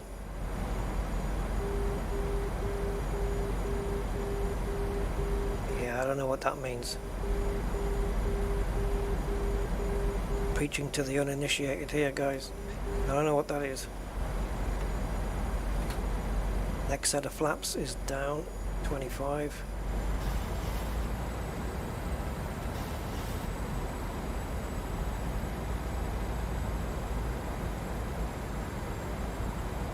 Got the glide slope as well, look. So the plane could probably just bring itself in. Laps 30.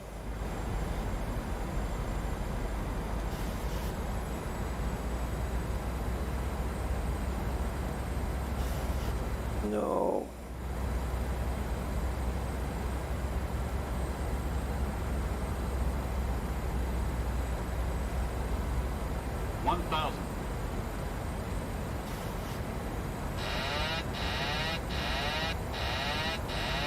Now that's an issue I have, is I don't know how to make it so that when I disable Traffic. the autopilot, I'll tell you later. I'm concentrating now.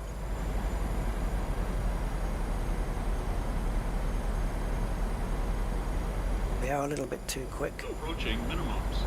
But it's continue. Minimums.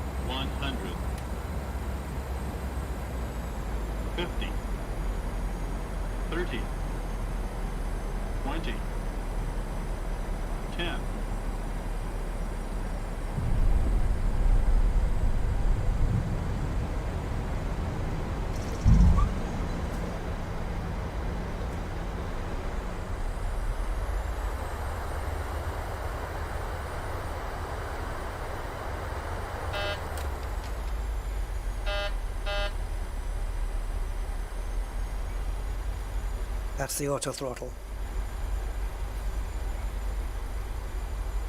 So what I was saying about the autopilot, when you switch the autopilot off,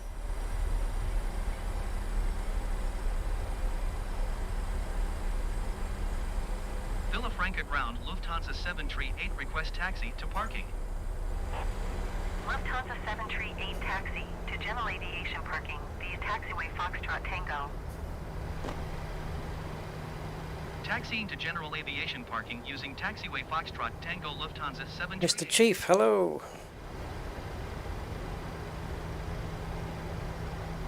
Yeah, we might have been a bit fast there, but we're okay. We got down.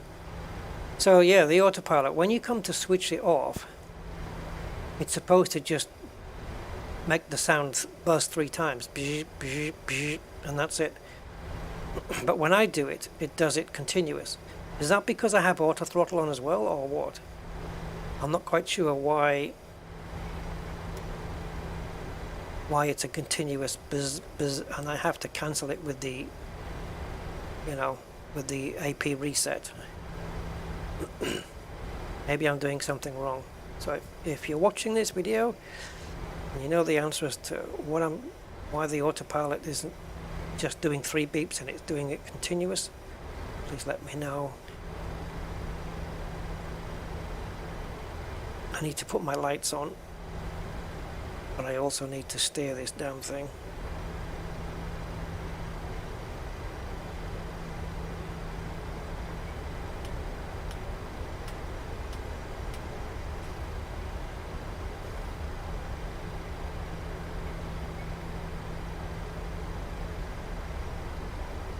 I mean, do you disarm the auto throttle first and then take off the autopilot?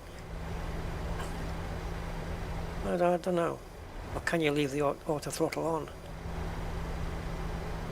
But yeah, we were a little bit quick on the landing, but it was nice. It was a good landing. I don't know what speed we touched down at, but I needed, for the flaps we were at, we needed 146.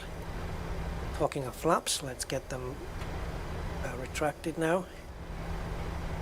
So you should see this little needle going all the way back.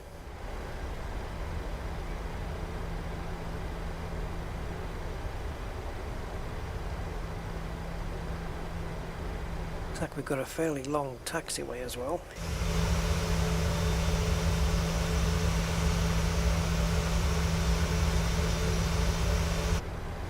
Well, we got it down.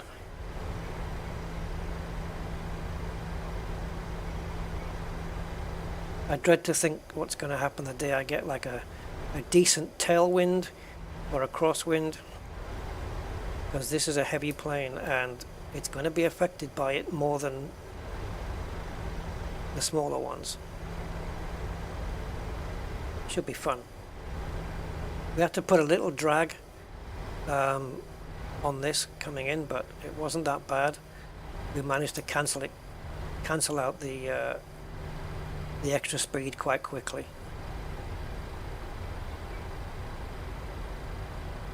And there's our box, lit up like a bloody Christmas tree. There's no taxi to gates here, it was just taxi to parking.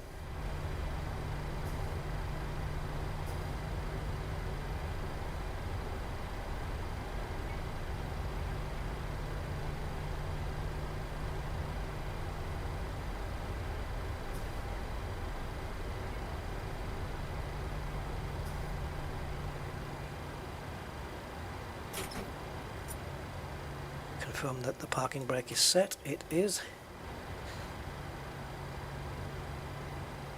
Right, seatbelts off. APU.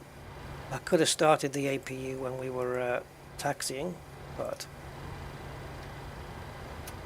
so many other things to be doing.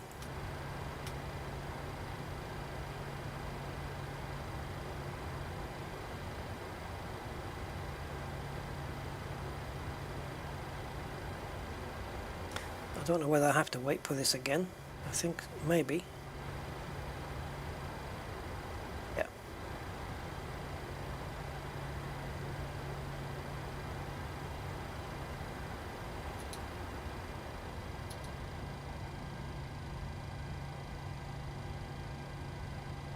So as soon as we get the APU, we'll turn the engines off. Then we'll get the back while the APU is doing its thing.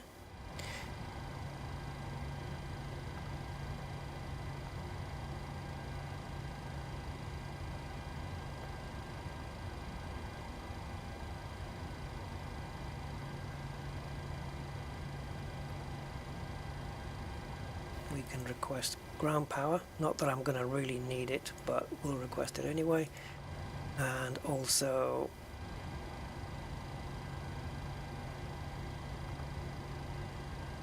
engine inhibit, yeah, because they're on. So switching over to APU, turning off the engines.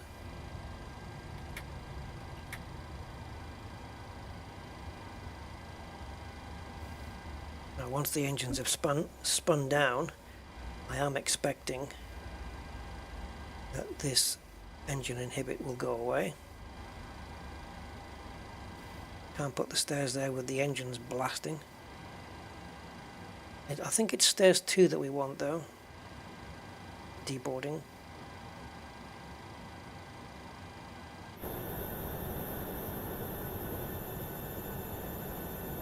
So there's our ground power unit. Okay, engines have now spun down enough.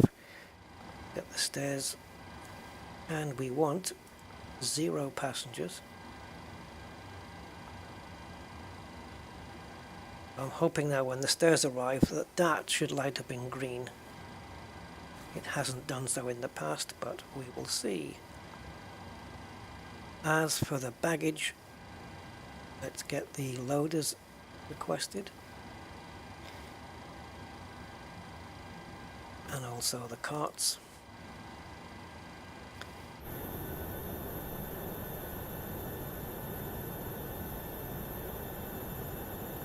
And if we were going to do a turnaround, of course we'd put some more fuel in, do the trip back. I might do that one day, where we just do a trip somewhere and then refuel and take on some new passengers and come back. That'd be a cool one.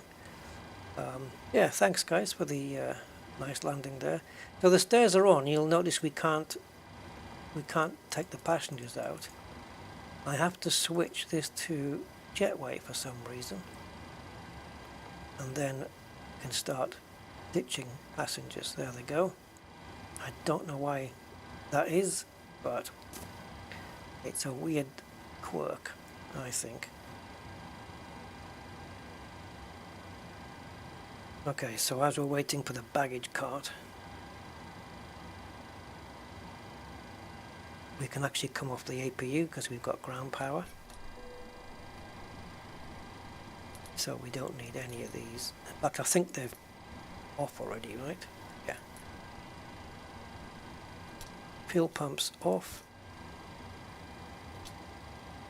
This is something we obviously don't need to do, but I do it just to learn it. Probe heats off. Window heat off as well. APU blade was on the entire time. That didn't need to be. Did that flick back up to auto? I think I may have had it on switched to on at the start. Your damper flaps into the off position. I'll leave the lights outside for now.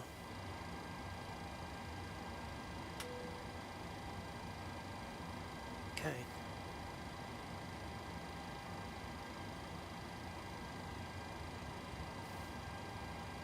So, target baggage on the front is 0. See, that's how it should be with the passengers. You type in 0 and it just it starts straight away, but it doesn't. You have to switch it to jetway for the passengers. Kind of bizarre. So passengers are leaving and baggage is coming out.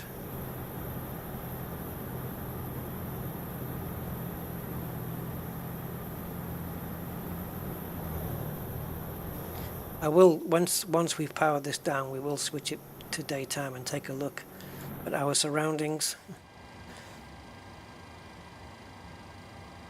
Well, not bad. My first flight, full flight in this, including the landing, which was good, and the whole thing was done at night time. So I'm good with that. I like that.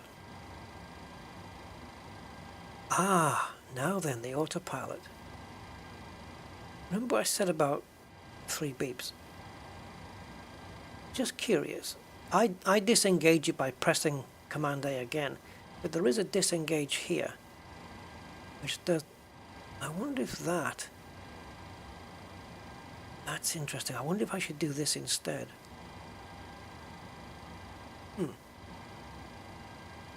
interesting. Try that next time. Okay, so baggage is coming off. How's the passengers? 86 left.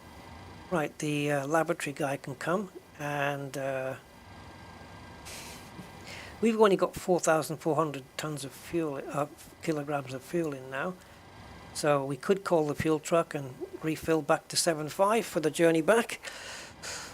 What do you think, guys? Shall we? No. No, let's not. It was a decent flight.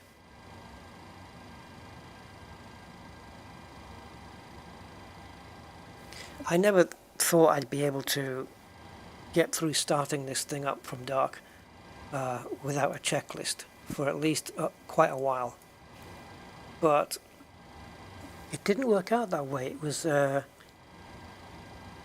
don't know, I was doing a flight for fun. I wasn't really going to complete a flight. It was just to test something. And I thought, let's just go through the startup flow and see how much I can remember. And I ended up going through the whole thing.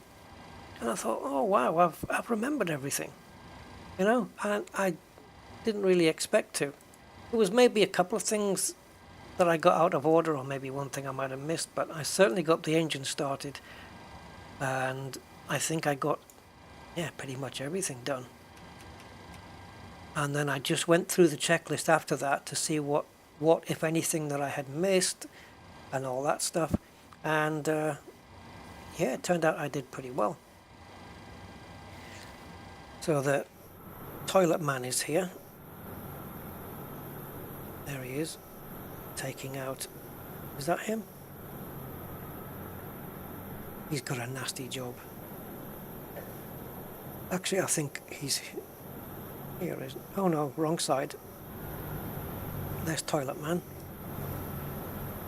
Extracting all the waste.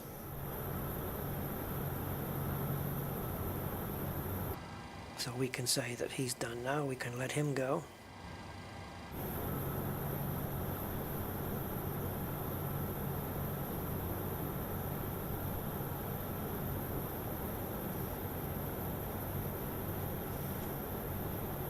Legs hanging around. There he goes. Bye. It's a shitty job, but someone has to do it, right? We can, if we want to be completely hardcore about this, we can request a refill of the portable water. To the fuel, of course. Maintenance. Oh yeah, the whole thing. There is ground maintenance here as well. You can service your hydraulic fluid, your engine oil, oxygen bottles, to cool the brakes, replace the tires. But I don't know if this is, like, the plane doesn't exist in a persistent state or anything, so I don't know whether, like, if you don't replace the tires, eventually they can be damaged on a hard landing or something, or I don't know. Yeah, it's not, the plane doesn't do this persistent state thing, so I don't know. I guess it's a good thing that they're there, in a way. Okay, so how are we doing on the passengers? Are they gone? Not yet. And the baggage? Baggage is gone, so get that off to the carousel in the airport.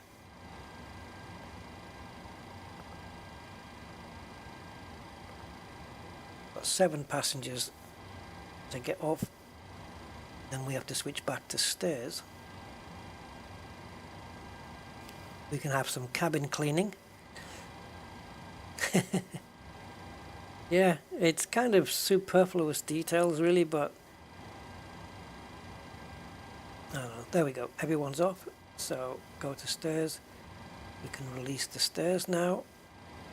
And of course, oh, it's going to close the back door all by itself. Awesome. Right, passengers off.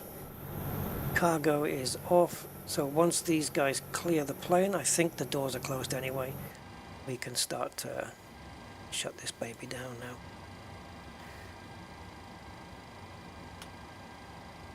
So let's turn off all the lights.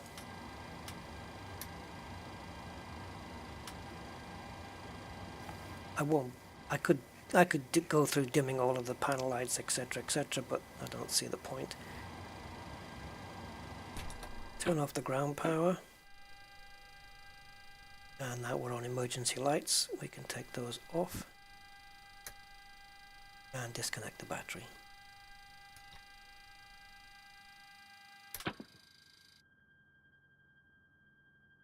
Ooh.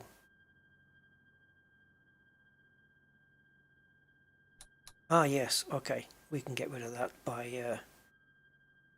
I forgot to tell the ground power guy that he can go home.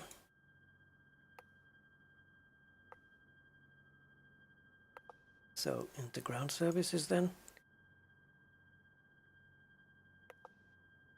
And release the ground power guy.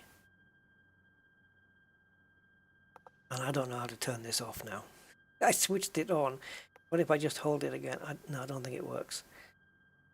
There may be a way to turn it off, but I don't know. So now we should be dark up here. Yeah. Turn my torch off. That's it. The hell is that? Oh, it's the big box outside. Oh, there we go. Oh, cabin lights. You can turn those off as well. Yes, check this out. Not only can you turn them off, but I believe you can change their brightness levels as well. If we go 50%, do you notice it?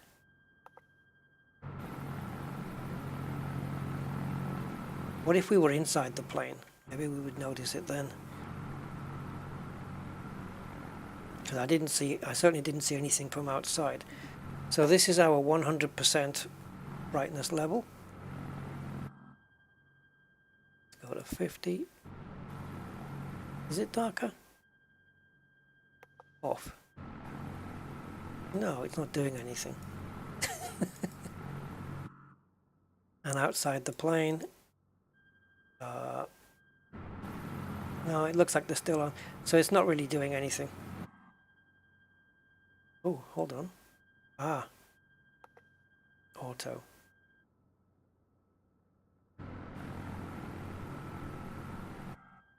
So, 50. Oh, off. No. No, these lights are staying on, no matter what. We'll just keep them at automatic. Okay, guys, that's it. Let's see where we are then before we go. Let's go about here.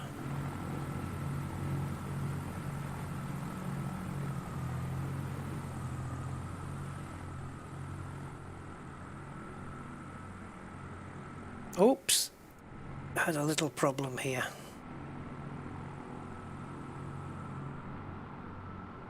Yeah, but it's not that, it's going to be a plane that's just circling around and around and around.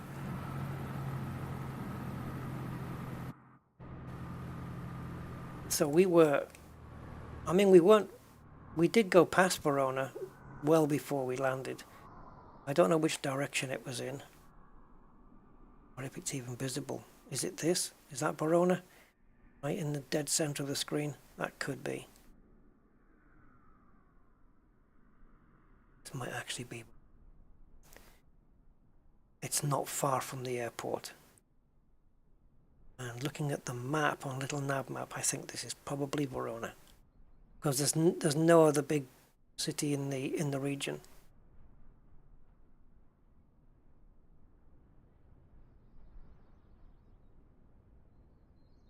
Solar panels, eh?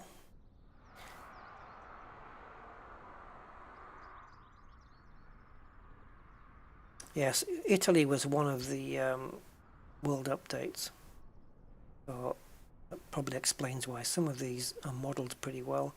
Railway lines, I guess. Yep. Yep, lots of railway lines.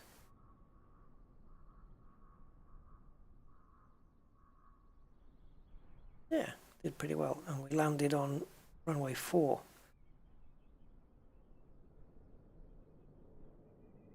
Which was here. Yep. That's where we landed. Cool.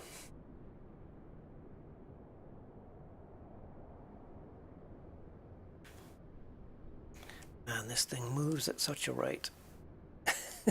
You can slow it down. I'm using not the trigger, but the button that's above the trigger on the Xbox controller to slow it down. Let's get it right slowed down. Oop. There we go.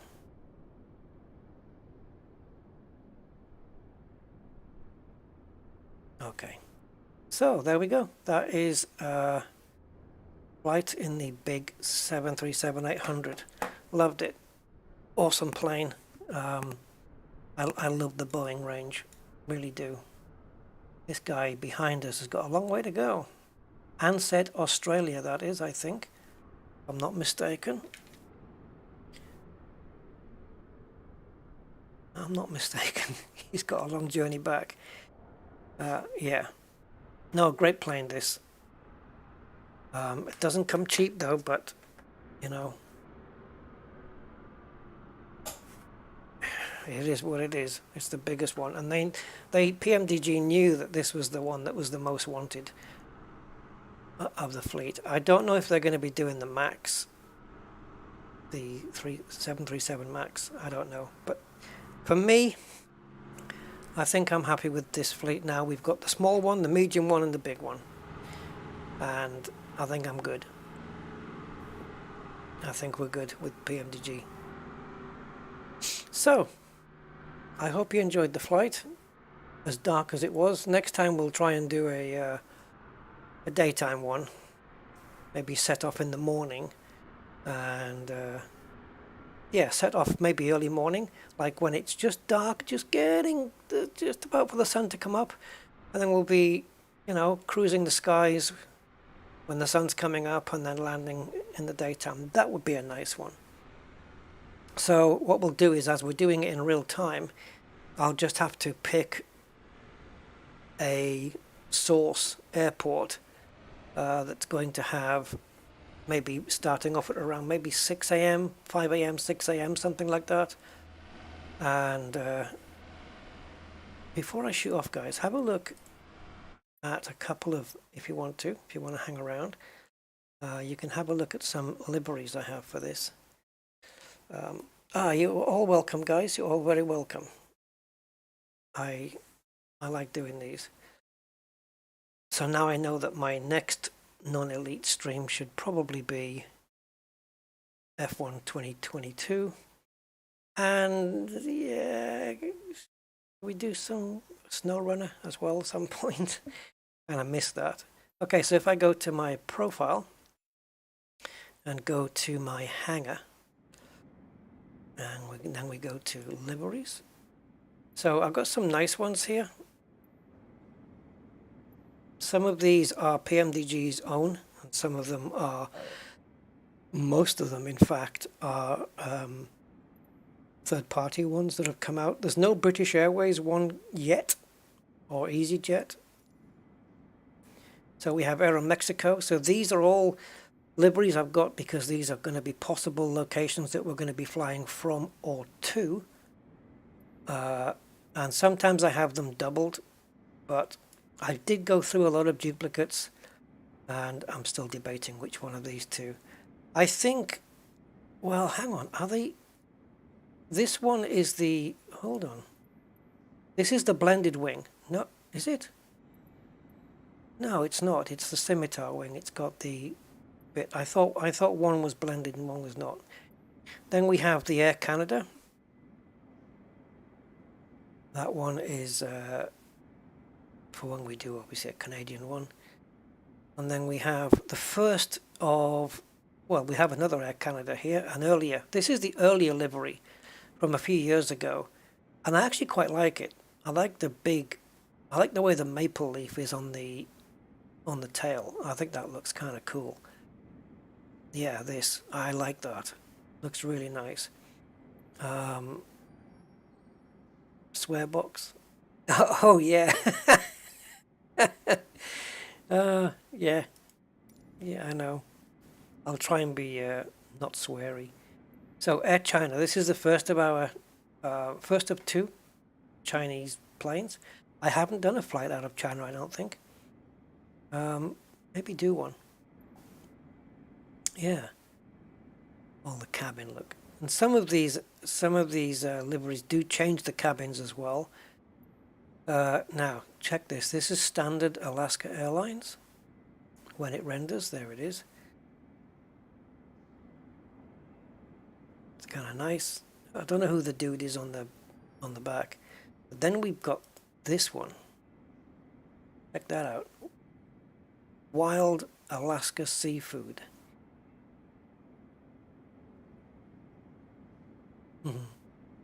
Oh, look at the big fishtail on the back. I've just noticed that. Right, American Airlines, we have a couple. They are different. This is your standard American Airlines livery. And then we have is it One World or something? Yeah, member of One World. So we've got a couple of choices there, whatever. Then we have Japan here. All Nippon Airways. Inspiration of Japan. I notice how the Canadian one has got the spirit of Canada. And this one is the inspiration of Japan. And then we have Batik Air, which is, oh, now then, is it Singapore or Malaysia? Let me just see. Yeah, Malaysia. It's Malaysia. So again, it's cool. Will I ever fly out to Malaysia? Maybe. Maybe this will give me incentive to do just that. And maybe that's the good thing. Maybe having these liveries will encourage me to fly from different places rather than just choosing like the US or Europe. There's a whole world out there. And I like to do the Australia flights as well. So we got Malindo. Which may or may not be Australian.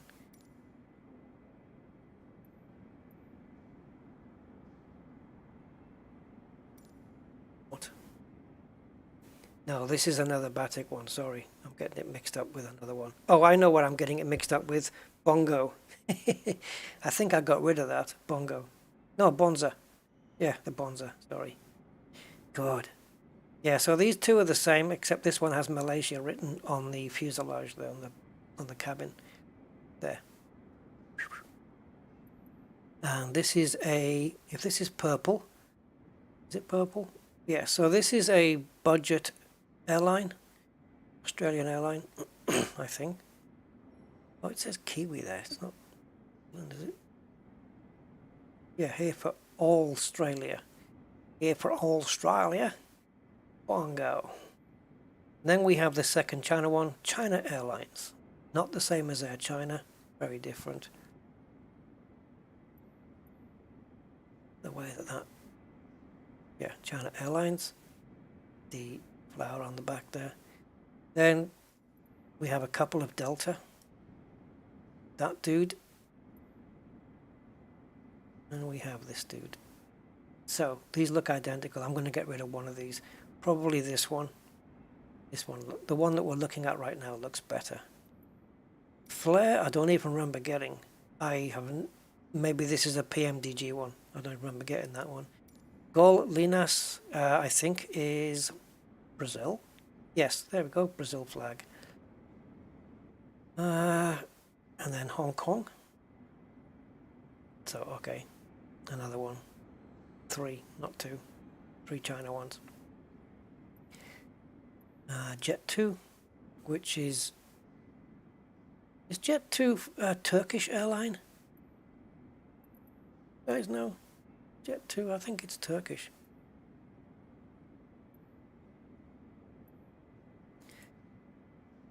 There's one, let me just have a look. It's British, okay. The reason I'm getting it confused is because there's an airline which I thought was British, but turned out that it was Turkish based. Not turkey basting, that's something else. No, Turkish based. And it's not Jet 2, it's something else then. I don't know which one it was. Yeah, I always thought it was a British airline, but it wasn't. So this is another Jet 2, but it's a different livery, the holidays one. And of course the KLM, the Dutch one. Now Lion Air, which I don't remember what country that is. Lufthansa, you know, we've just done that one. Let's take a look at it anyway. We've already seen it plenty of times. And then Malaysia Airlines itself. No confusion there. Mango Airlines. That's a nice, cool livery. Definitely painted in mango.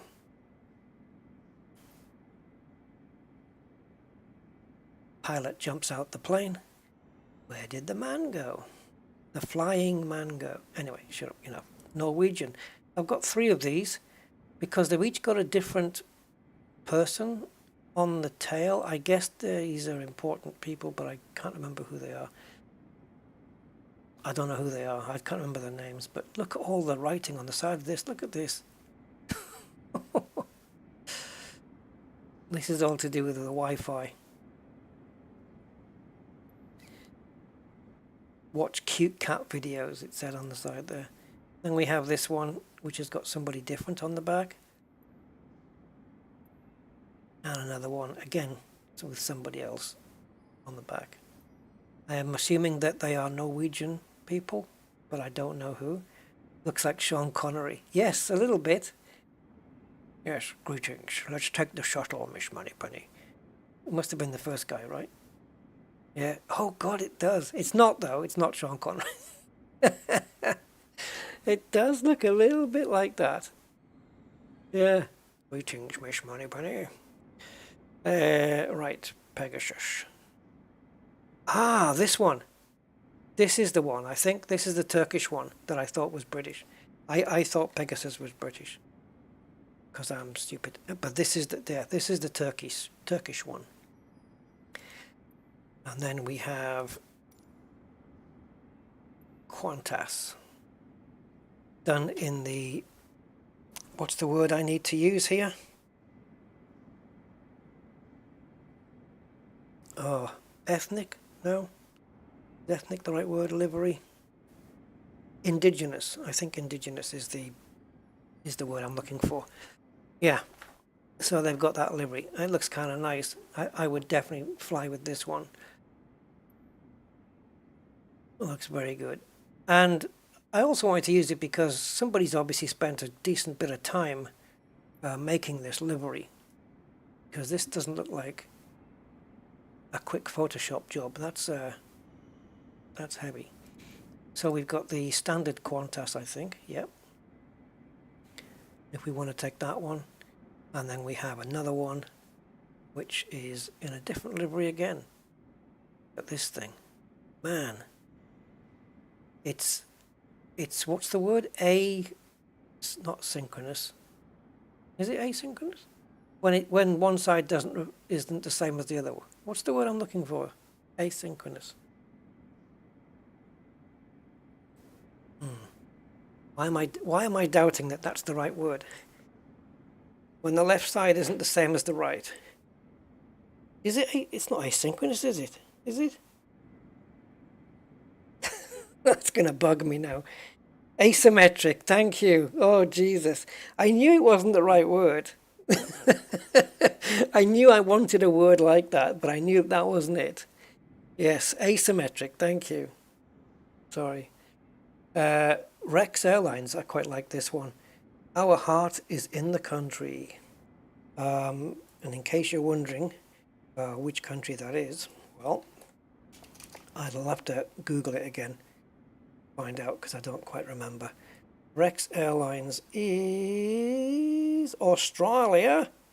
Yes, Australian. I like it. I've got two that are very similar, I think. Are they the same? Yeah, they are. So I've still yet to pick which one I like out of the two. I know they look exactly the same, but I think the other one, the orange looks a bit more red. Then we have 4 Royal Amarok here, and they're all different. And that's why I've kept all of them, because I'm trying to really cut down on the liveries, because I find that they take up a lot of hard disk space.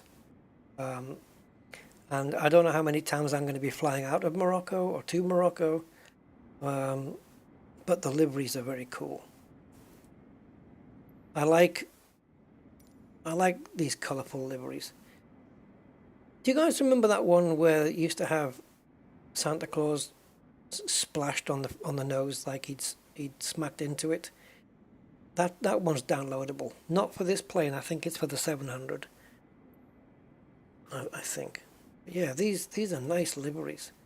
Planes should be like this. They should be colourful like this. Come on, give us a good view. Next. Side view. We have a side view. There, look at this thing. That's so good. And then this one. Marrakesh. I went to the ATM machine to get out Marrakesh. Okay. Ryanair.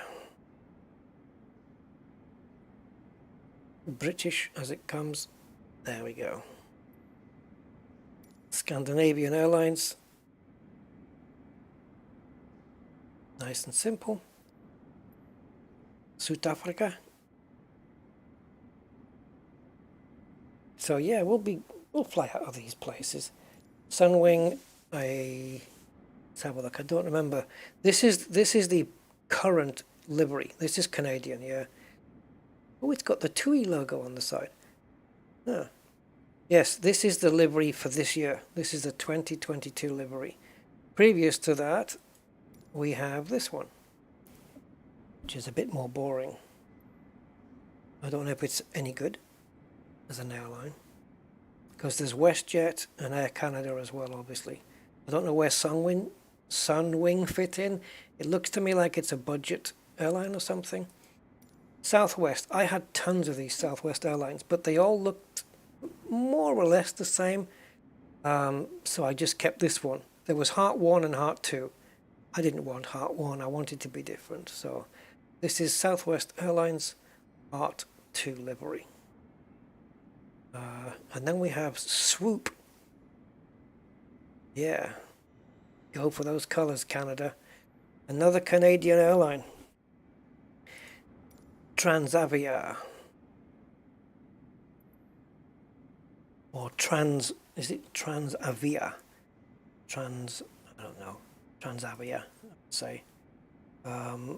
Which is Dutch as well. So, and then we got Trans Brazil. I like the livery on this one. Yeah, this speckled kind of dotted coloured tail. I like that.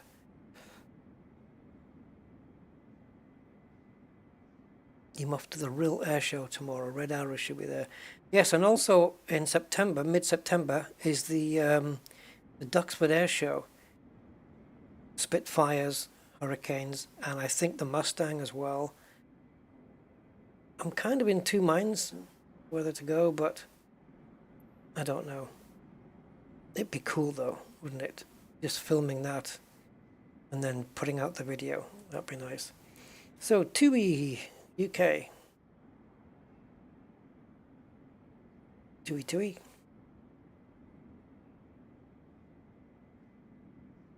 come on. And then we've got Turkish, which is apparently a delight to fly. In case you didn't get the Turkish delight reference. Turkish Airlines. Back to the United States then with United Airlines. So we've got United, we've got Delta. We're pretty covered, aren't we? This one. United BW. BW is blended wing, so it's just the flap going upwards. And then we have United SSW, which is the scimitar wing. And that's got the extra wing that flips. Winglet, I would call it, that goes downwards. Full of Eastern promise, indeed. Varig, which I believe is also Brazil. I like this livery. Very cool. These colors are nice. And then this one, I don't know what this one is. Oh, Virgin Australia.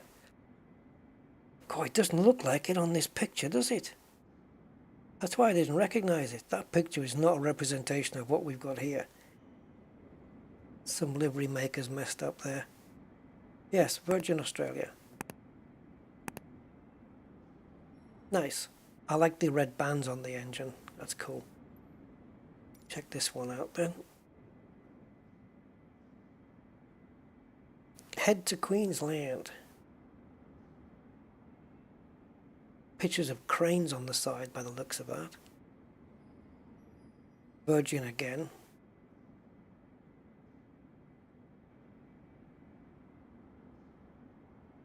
And finally, WestJet. Another Canadian one.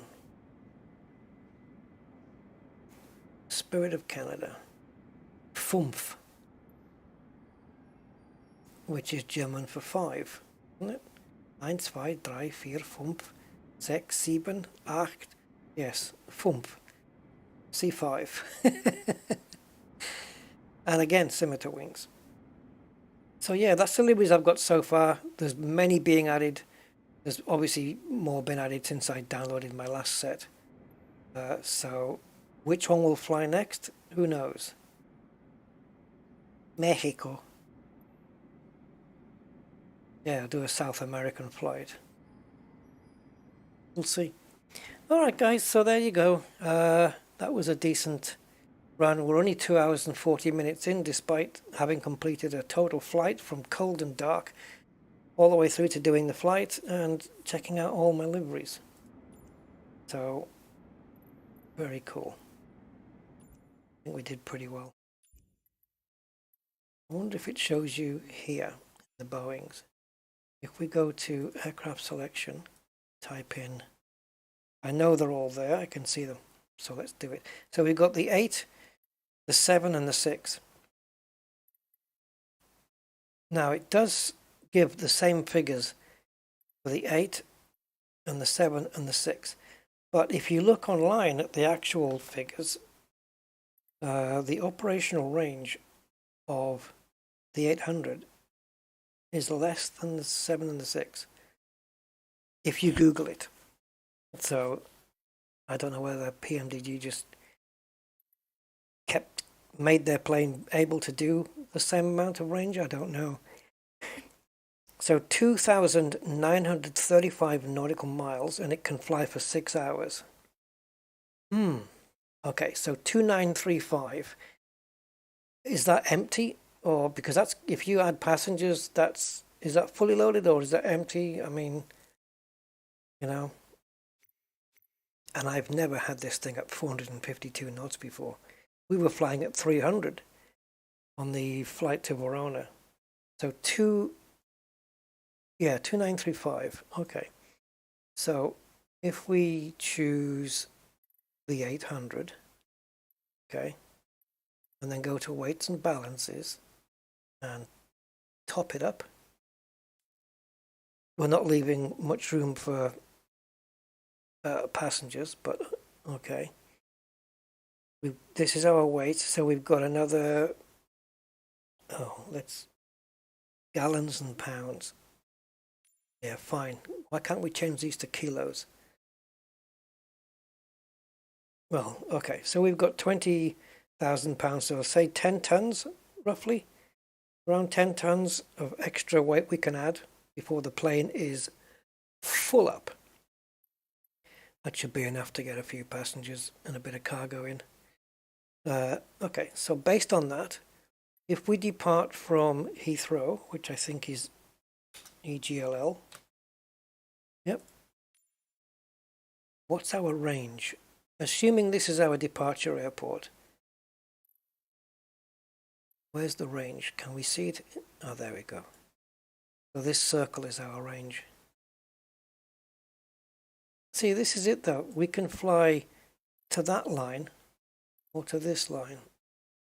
But I don't think we'll be able to fly from that line to that line. So, Logan.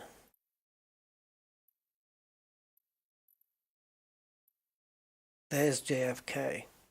It's just outside the range. So I'm guessing we would have to stop over in... Where do they stop over? Alaska? Oh, Canada there. Is there normally a stopover in Alaska for these planes that can't quite make it? And then they just add a bit of fuel and then they'll go on to JFK. I mean, we can get... Yeah, we can get to Logan, but we're pushing it. I'd want to be flying like 40,000 feet. You know, saving as much fuel as possible at that altitude. I wonder if it could be done. So if we were to choose JFK as an arrival, holy Christ, 10.5 hours. But, if you choose high altitude airways, that time can come down. Surprisingly enough, even though high altitude airways takes you, you know, off course and not a straight line, it can be reduced because I think this is based on a specific altitude, I guess. So if we go high altitude, now look, now we're down to 7 hours. The mileage has increased because we're jumping up and down, but because we're going high altitude, now we're doing it in 7. And we're just, yeah, we'll be gliding in here, guys, because we'll be running out of fuel. He did Manchester to JFK on an A38, oh, A380, yeah. Oh, yeah, 380 would do it, no worries. You can get to JFK, just fly as far as you can, then glide the rest. That's just what I said, Bramley, yeah.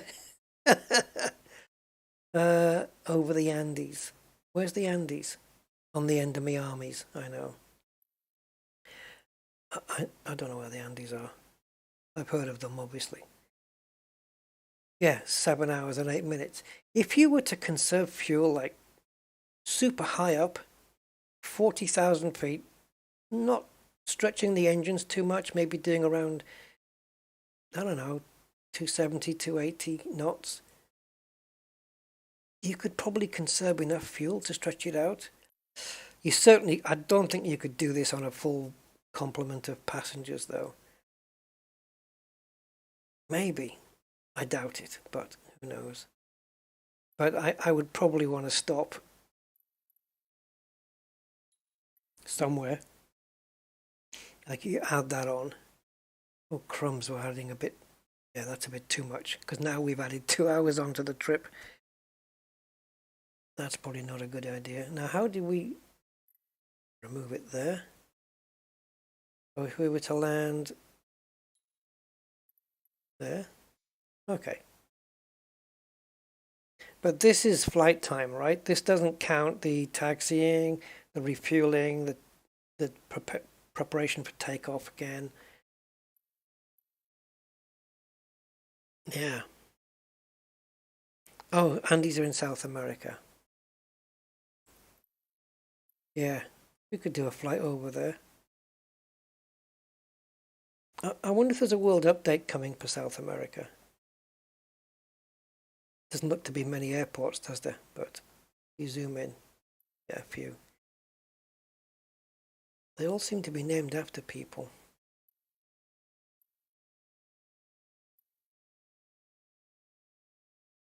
Okay, well that's definitely not an airport. Sugarloaf Mountain.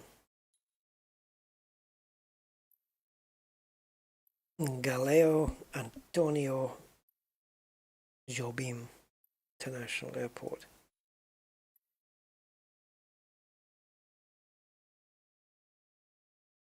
Yeah, so there's our range from Heathrow on full fuel, and obviously if we took fuel out it would definitely lower that. But passengers, like passenger zone 1, 2, 3, 4. I mean, it looks like they've added just a couple of kids. There's nothing else. We've got the weight of the pilot and the co-pilot. Crew? I don't know. Oh, they've got cargo here, look. They've added cargo in.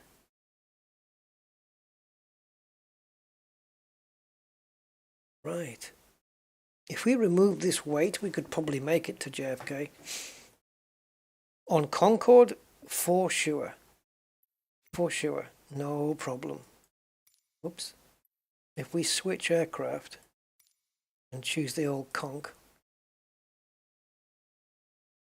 this is the aircraft I want to do it in. It's not study level, no, but it's still a very nice experience to fly this thing. We go weights and balances. Let's just take it up to, oh wow. Look at that.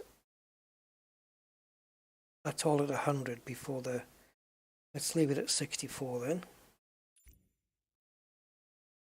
And high altitude airways. Look at the time now. 3 hours 33 minutes. 3 hours 33 minutes. Now it's not inside JFK, but I don't think this sim realizes how high this plane can go. It knows how fast it can go, but I don't think it knows how high it can actually go, and the amount of fuel it's going to save just by being up at 60,000 feet. Is it 60 it goes to, or am I thinking of the Dark Star one? Concorde is 60,000, right? Yeah, it must be. And then it flies at Mach 2.2. Yeah, Concorde is 60,000 feet. Yeah. There's so little air up there that it'll just, no resistance, it'll just fly through it. So let's add a little bit of fuel. Let's go to 80%. Trim transfer tank. So this means we'll have to be doing fuel transfer en route, which I think is normal. And if I'm not mistaken, I think it can be set to automatic. I think you can have the plane do it. Or there's a couple of switches you can do in the plane where it's done. It's not a complicated thing, I don't think. But yeah, there we go. I'm sure SimBrief could do a better flight plan than this. And if we remove that, there we go. 3 hours and 22 minutes. We'll have to set this up sometime. Concorde will be great to do it. One more then.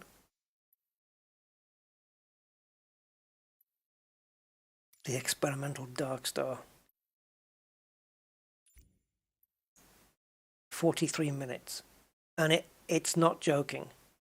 That's not a mistake. It will go from Heathrow to JFK in 43 minutes.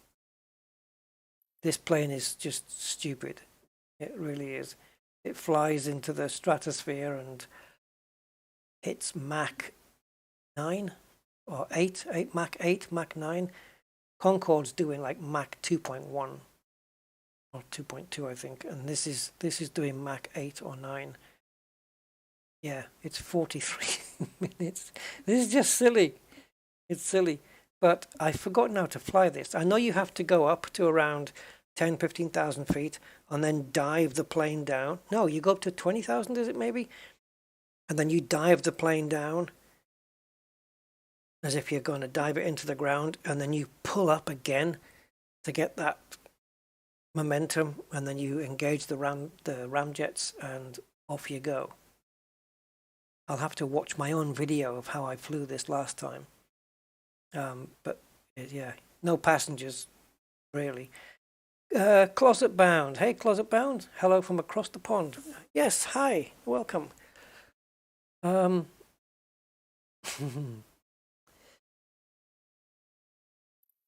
43 minutes. That's just really.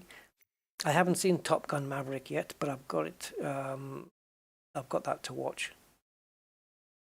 Everyone said it's a good film, so. Right now I'm going to go and watch my last, I've seen it many times before, but I've just decided to watch it again. The last two episodes, episodes 5 and 6, of The Hitchhiker's Guide to the Galaxy, the original 1981 TV series. I'm also listening to all of the radio versions, all of it, which is The Hitchhiker's Guide. Then they've got primary phase and secondary phase, tertiary, quandary, quintessential phase, all of those. I'm going through all of those at the moment. It's quite bizarre, but it's fun. Anyway, I'm going to go and do that, and I'll catch you guys on the next video. Until then, hope you enjoyed this one.